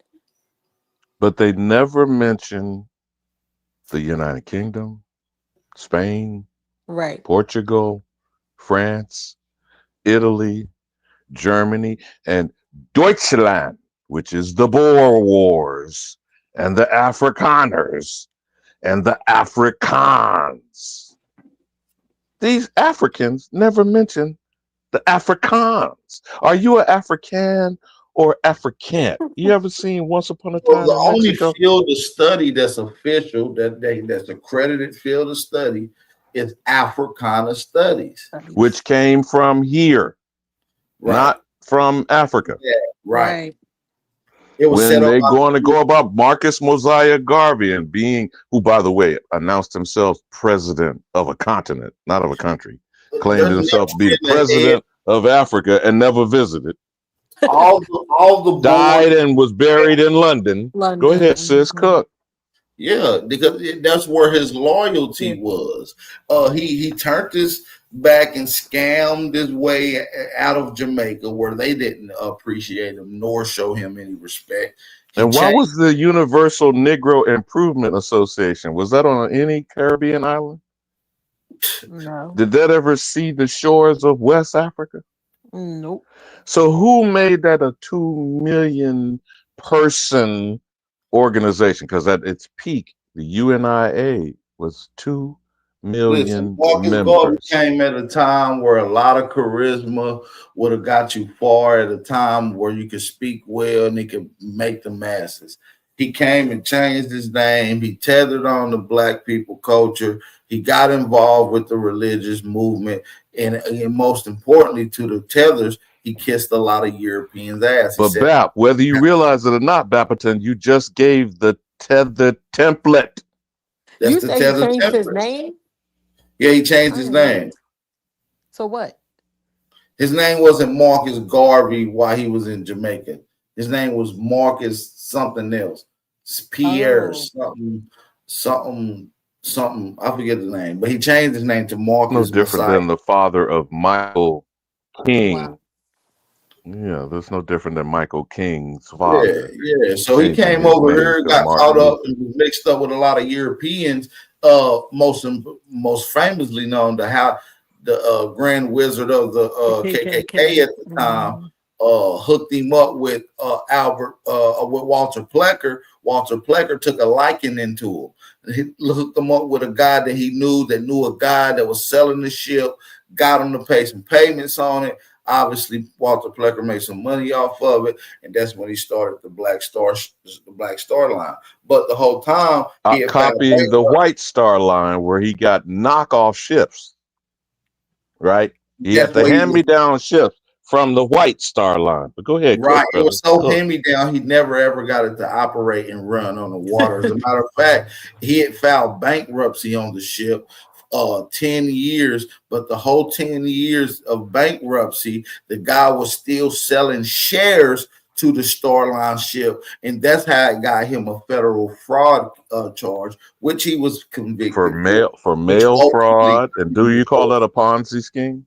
yeah, that was literally a Ponzi scheme fraud. It was back in 1923. He literally got charged and convicted. Federal fraud. So can we announce today, and I'm gonna show you here, I'm a trapper nigga. I'm a trapper Cuban nigga, if you know who I'm talking about. Anyone using Marcus, Mosiah, or Aurelius Garvey's name is doing the Tether template. King Kong, Prince of Oh, Umar. They talking about Pan-Africanism. Umar. Yeah, Umar is FBA though. Umar is his. I don't know about his father lineage. My Cuban. family. He's Cuban. Well, my family is close to his mother's family. First of all, Umar family, none of them is. I don't know about his father's side, but his mother's side, none of them. I'm very close to some of his first cousins. None of Umar cousins is with that Pan African stuff. His mother is not with it. He's the only one with it. He don't even deal with his family. That kind of sound like, I'm not gonna name drop this personal individual, but there sounds like some people who cling to being a Moor. You feel me, Bap? Who shall not be named. But anyhow, Yeah. again, the Tether template. And Umar went to college, from what I was told from his aunt. This is his mother's sister, who's best friends with my mother. He went to college and came home with that Pan African stuff. Yeah, bliggity, He learned bliggity, that stuff black, blew he it and learned that blacked stuff up in and stuff. college. Yeah, blew it and blacked up. Okay, those of us who are darker he than blue. he went to college at the height of the Pan African movement, as Right. far as it was connected with the youth, as far as through the hip hop and cultural aspect of Pan Africanism. Oh, Bap, thanks for reminding me, man. Did you see Black Academia from Shout out to my brother Lil UBTV? Yos in the building. Always good to see you, big brother. Hit that like button for me. Shout out to big brother Yos in the building. Santi, Have you seen that Charlatan's Web, Black Academia from UBTV ties together Harvard, William and Mary, and Georgetown? That's some powerful shit, bro, if you want to break it down sometime. Yeah, definitely got to get into it. Definitely got to get into it. But I definitely want to get into and get ready start wrapping these things up. Shout out to everybody that's in the building. But a lot of our people is getting on cold, so I need all y'all to get on cold, family. Shout out to everybody that's in the building. We boycotting and we're not shopping with these people. You see what I'm saying? We're no longer going Well, to do business. let me ask Ali Bam with something. He's still there. I can't see. Yeah, he's still here. Yeah, sis. And how What about do that you $8 billion since he's showing that braiding action going on there? Do you know you sisters got $8 billion could be put in your purse next week? But go ahead, sis. Cook. exact facts? No, I was gonna ask, what do you think of the of not supporting them and boycotting them from, here on out? Well, your better half, we kind of go back and forth here. I know he tries to leave leeway, but I think he's starting to come close over here on my zero tolerance policy that all United States citizens are foreign alien agents. No United States citizen is an American. Okay. All Americans are being deceived into United States citizenship, believing they're descendants of an African slave. Now, you see the problem here with that context, sis? And everybody is leaning on this almost $2 trillion bag, claiming if we were separate out from all of those foreign invaders, we would be in the top 10 global ranking of economies. Have you ever heard that before, Rocky? No, I didn't. So what does Yeah, that statement mean? That we separate out our money, which means we would separate how, brother, sister? How would you separate that money? We don't need to use the boycott word. How about the empowerment word? It's easy to separate it. Shop with your people. Right, You ain't gotta use boy. You ain't gotta use boy. Shop with you. Love your niggas more. Do you love that's what I was anybody gonna say. else? Just shop That's with the your simple way to kill it. All the solution. And with that being said, man, let's get into some of these famous clips. We out of here. We boycotting all tether businesses. We should not support them. And shout out to everybody that's in the building. It's your brother Aboriginal Power. Once again, we got my better half, Aboriginal Rocky, in here with us. Keys on the track, on the track, on the track, on the track, on the track.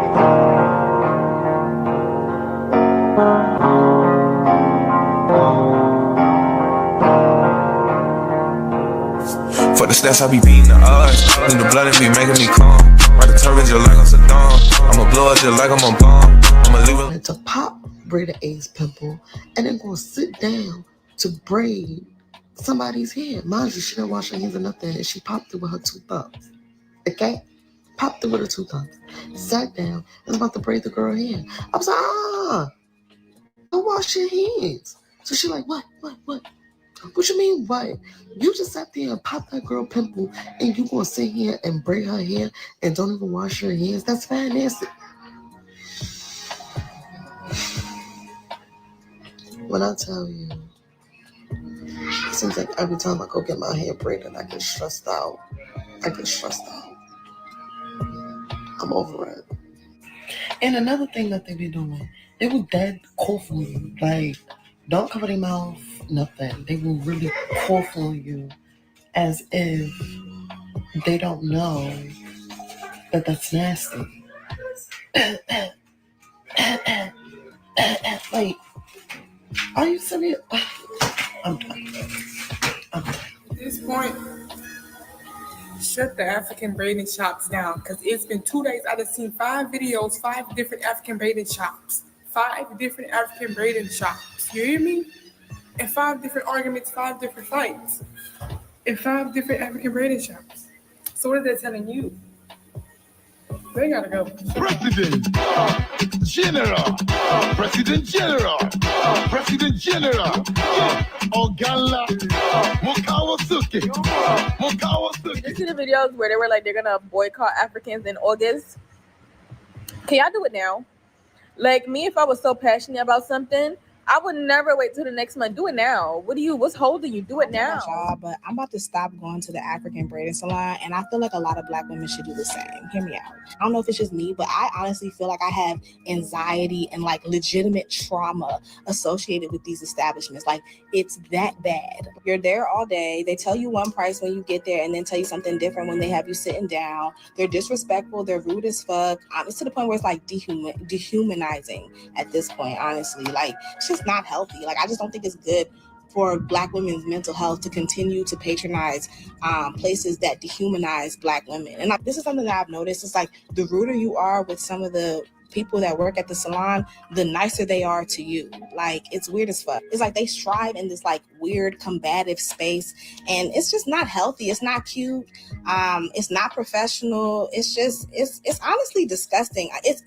I wouldn't even describe it as ghetto. Like, me calling it ghetto is actually an insult to ghetto people, because I know ghetto people who still conduct themselves with a certain level of professionalism. So it's beneath the ghetto. That's how bad it is. But yeah, y'all got it. I'm done supporting these businesses. I just don't think it's worth the time. I don't think it's worth the stress. If you know any African braiding salons in the Philly area, or in any area for that matter, that showcase just a certain level of professionalism, please comment below.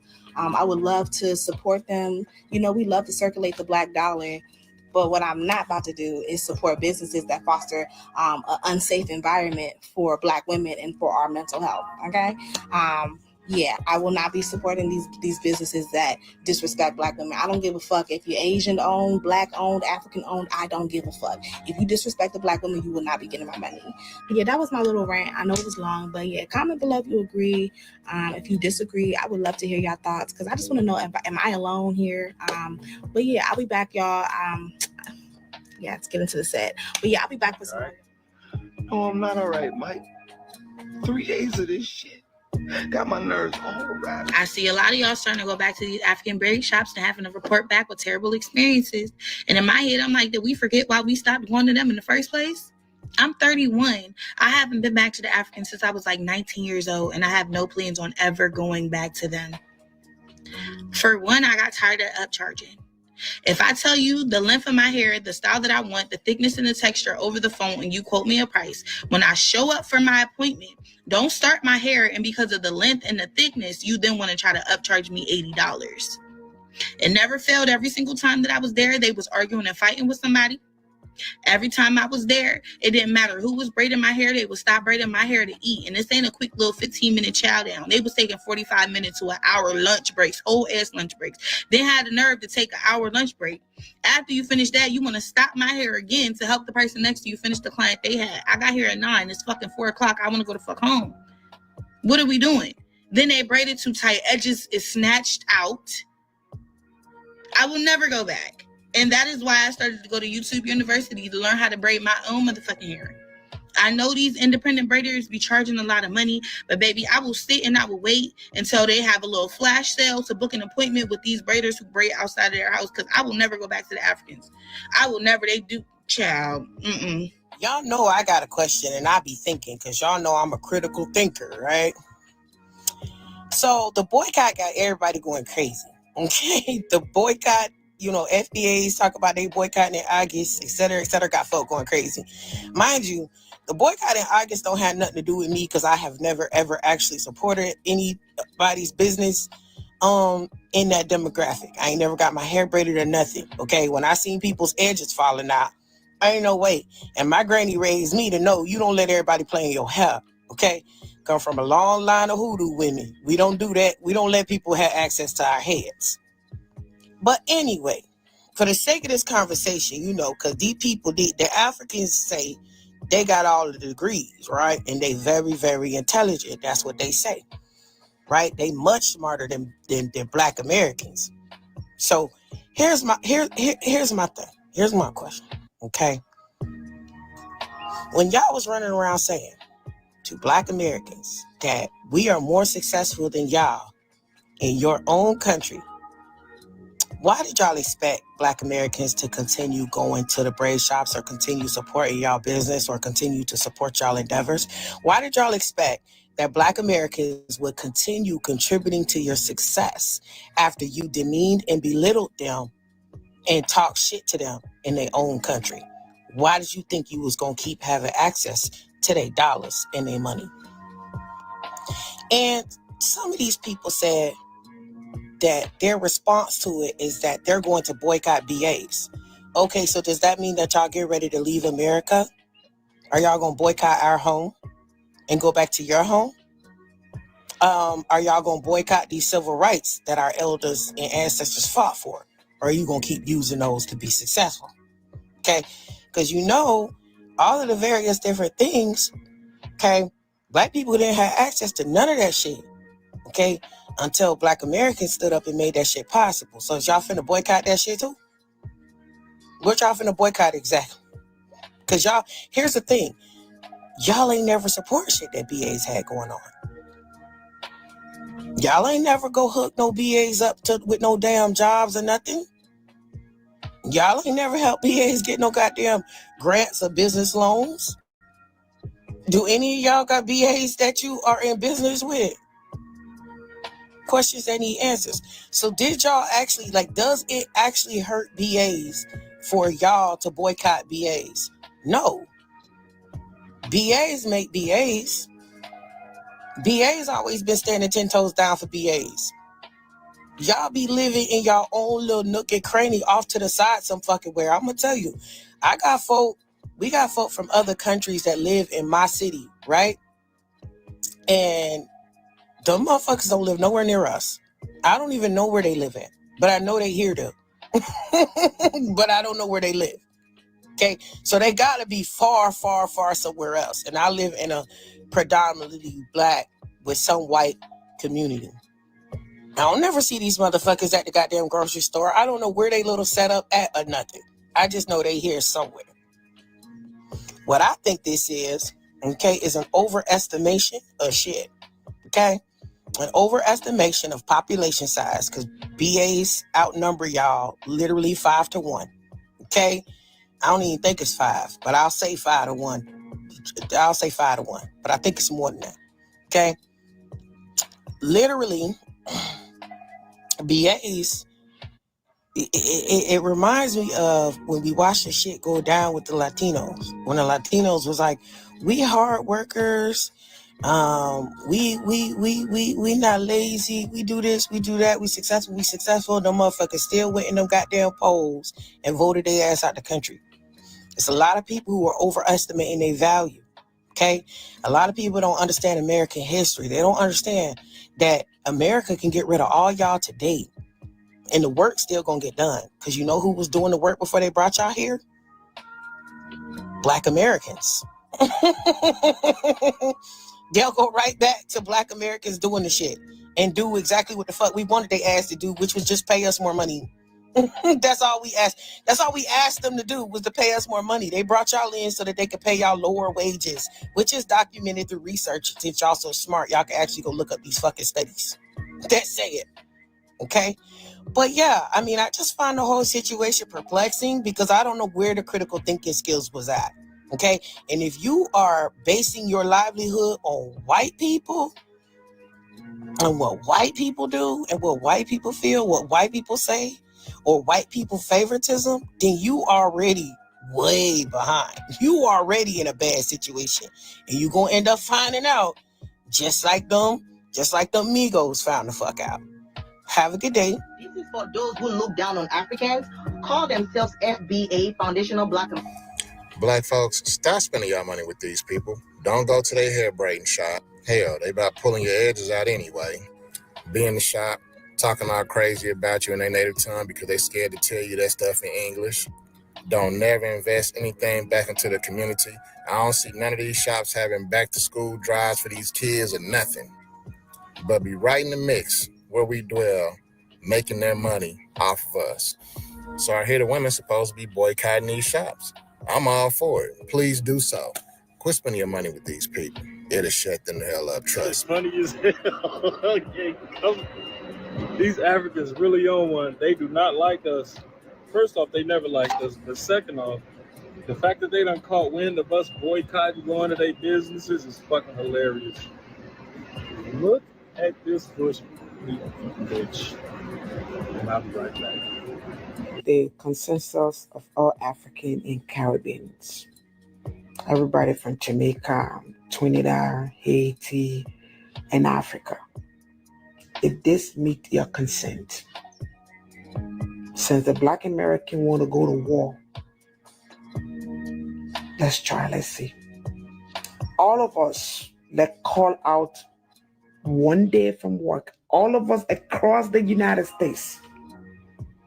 All immigrants call out from work. Yes. If they want to go to war, let's see what they can prove. And also, all immigrants, like your businesses from all Black Americans. Simple as that. Don't let them go into your grocery store. Don't let them go into your restaurant. Don't let them go into your salon. You want to go to war? We will. And also, we can ask all our African doctors, boycott all Black American treatment. Like I said, you don't want to go to war with African. Trust me. We are 54 freaking country. The population of African in the United States is more than your Black American population. Just so you know. That's the reason why 64%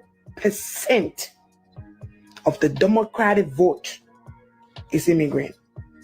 And out of that 64, 54 is Black. So Black America, you don't want to go to war with us. At this point, I don't care if you're a Democrat or if you're a Republican. Because the stupid Black Republicans that are being controlled by the white tea brought this up. And it seems to be that some of you on the Democratic Party side are also getting along. So you want to pick that fight, we can do so. Yeah, we can ask our 54% vote to boycott the coming elections. Oh yes, I can guarantee you, when we boycott it, you will have no seat. Don't play with us. We are calm. We don't intend to insult nobody. We don't look down on anybody. You went through pain, we went through pain. Yes, you went through slavery, we went through slavery in our own house. But we decided in Africa that we're going to put the past behind. We're going to fight for a better Africa. You want to tell us you're the only people that ever went through slavery? No, the Caribbean, Haiti is still going through slavery. Jamaica went through slavery. Trinidad went through slavery. I can name you multiple other African nations that went through slavery. But we don't come out here dragging to ourselves, oh, we suffer history, somebody got to pity party us. No. We work our ass out because we don't want the white teammate to tell us what to do. That's why we work. That's why we don't want to live on the system. So if you're jealous and you angry about that, go do the job that we do. Go to school. That's all you need to do. I saw your video where you're calling for them to boycott African restaurant and boycott African salon. Listen, plus you, minus you, African businesses still gonna go. Like I told you. Like I told you in my previous video. Plus you, Black America, minus you, Black America, African businesses are still gonna go. You're not the only people in America. In fact, we got more white people eating African food and doing braiding more than you African. Even African among ourselves, we do more braiding, just so you know. So braiding is not just thing, it's African thing. So that tells you that we African braid. And we got over 4 million of us here.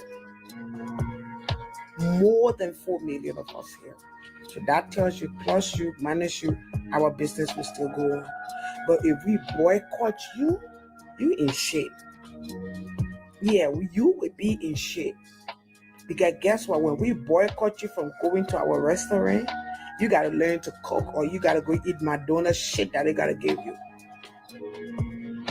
If we boycott you coming to our saloons, we will still make money because Africans will support each other. But you don't support each other. That's the first thing. When we ask all the caregivers, all the doctors, all the nurses, if we decide to text each other across the United States and choose that we want to make a phone call and say we calling out, boy, you sister, you got no idea what's going to happen. So you Black American, you picking a fight and you can win. Because I can tell you in this fight, oh yeah, the Puerto Rican gonna join us. Oh, in this fight, the Mexican gonna join us. So you on your own. You are on your own. And in fact, most of the people that do braiding are Mexican and Puerto Rican, not Black American. Like I said, you on your own. That is the reason why you're Black American. You don't get along with Puerto Rican. You don't get along with Mexican. You don't get along with Chinese. You don't get along with Indian. And you also don't get along with the white team because you have an attitude problem. You think everybody owe you something. Nobody owe you shit. You went through your own slavery here. We went through our own slavery, and we are still going through the slavery even up to today. Because when we have a leader who tried to stand up for us, he got analyzed by your leaders, your superpower leaders. Yes. And in return, they say, oh, come to America. Oh, come here, we'll give you refugee status. If they were allowing our leaders to do for us, we would not be coming over here. So Black America, like I said again, you are on the right path. Because you see, I can get along with the Puerto Rican. Oh yes, I can get along with the Mexican. But you already have a fight with a Puerto Rican. You already have a fight with a Mexican. Now you want to add us to this? We are your last bus stop. We are your last bus stop. And this message is for those of you Black Americans that are attacking African. And this message is not referring to you. If you are a Black American who is not involved into this fight, this is not for you. This is not for you at all.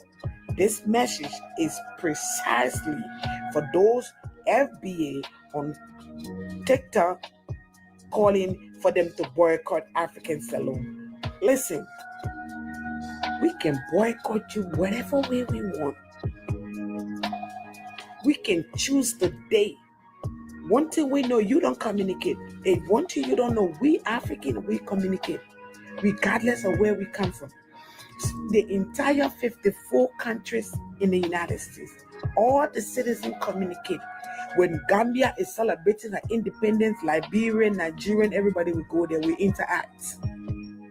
So it is easy for us to get a message across.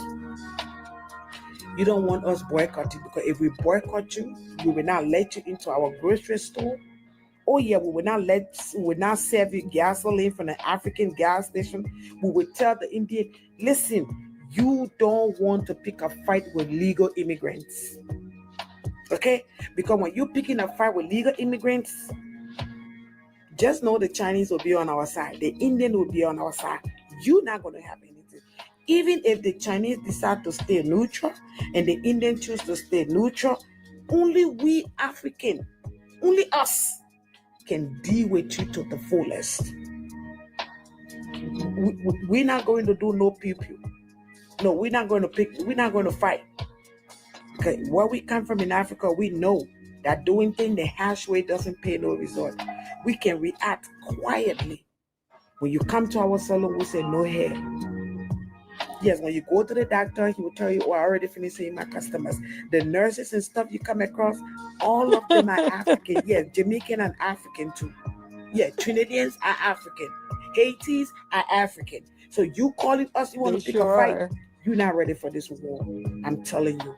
Don't keep on doing it. Talking about reparation. Do you know how long Africa have been fighting for her reparation? You think we care for what happened to you here? About your reparation with the U.S.? Oh, no. You tired of listening to it? Yeah, I'm fighting for what the UN is different from what you fighting for. I'm gonna skip it up. Hold on. Patronize my businesses. Every last one of my businesses that was successful because of Black Americans.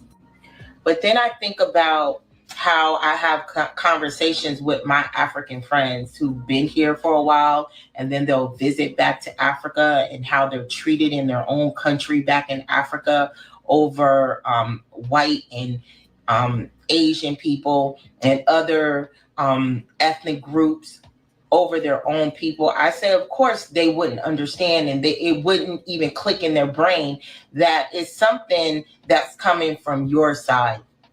If someone is criticizing me and telling me that I need to do better, I'm not going to get up here talking about, oh, it's wartime, because these people is saying that they're not going to continue to patronize our businesses if we don't stop disrespecting the people who we have immigrated to their country, immigrated into their communities, and most of our business and clientele is from them. Instead of trying to clean up your act, listen to your patronizers, you want to take it as if it's a jab or someone is doing something wrong to you. And I'm just letting all of you African businesses, even Caribbean businesses, and this is not coming from a hateful place, because there's so many videos. Let's keep skipping them up. Y'all are really mad at Africans. You guys are really mad at the whole continent. You guys want to boycott our businesses and stuff like that, but most of you guys still wear Lululemon. What is the problem? I'm not understanding, and I'm not like, why are you guys so mad? Why are you mad at us? Why are you guys so mad at us, honestly?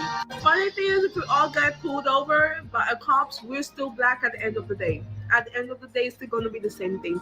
Why you guys, I don't know why, like, This is no one is trying to steal nothing from you guys. You guys are not trying to steal nothing from us. What is the problem? Xenophobia happening in the Black community within the diaspora, but most importantly, the supremacy happening in the African American community, and that's been very interesting to witness. But ultimately, the most interesting conversation that came from that is the "we're boycotting African braiding shops" conversation. If you don't know, there's a growing movement for African Americans to boycott African braiding shops. Ask me, what did African braiding shops do? Nothing. Because the issue is not necessarily with them. But before we start here, let me give you the parallels of why I think this is so interesting. Be mindful that one of the cultures of America is to be self-centered, and it's ingrained into Americans of all sorts, including African Americans. It's not meant as an insult, but that's just how it is. On one side, we're talking about boycotting African braiding shops as a retaliation towards something that they had nothing to do with, really, but we could not boycott companies that actually harmed us as a community. McDonald's, Starbucks, Lululemon. You keep talking about us. We're not with you. Just about 2 years And it's ago, we not were just having the a braiding conversation shops, about it's just braiders. all We their talked about braiders businesses. Like, being what are very they talking professional. about? Go ahead. You can respond to some of this. No, I said it's not just the braiding shops. And I wanted to respond to that lady that you was letting go on and on and on. The one that was Go ahead. talking. You can do that. Both of them. No, she was saying that it's more them than us here. That's not true. And nobody else shops with them. Only people that shop with them is us and them. The Chinese don't shop with them. The Arabs don't shop with them. The East, they don't really shop with them. That's true. And as far as she said there's more white people eating their food, I don't really know about that either. So us not supporting them would be effective. They're just trying to say it ain't, so we won't do it. So We are the we we still the gonna one do it that regardless. patronize they especially they braiding shops more than anybody else. She talking about Mexicans and Puerto Ricans. That's not true. I don't know about in New York, but I know in Philly and where we at now, no. That's not true. Down here in the South and in Philly, no. The Latinos don't support them. Nobody do but us and them. They support each other and us, but nothing they can do can hurt us because they don't support us at all. Nobody do. That's a So fact. Nobody do. And with that being said, man, we out of here, man. I ain't gonna play too much more, man. I gotta get the hell up out of here. We've been here for almost 4 hours. Shout out to my FBA family, my Aboriginal brothers and sisters. This was another one. You already know, just like the other one. We boycotted indefinitely all tethering immigrant businesses. It's your brother Aboriginal Power and Aboriginal Rocky, and we out of here. Peace. Keys on the track, on the track, on the track, on the track, on the track.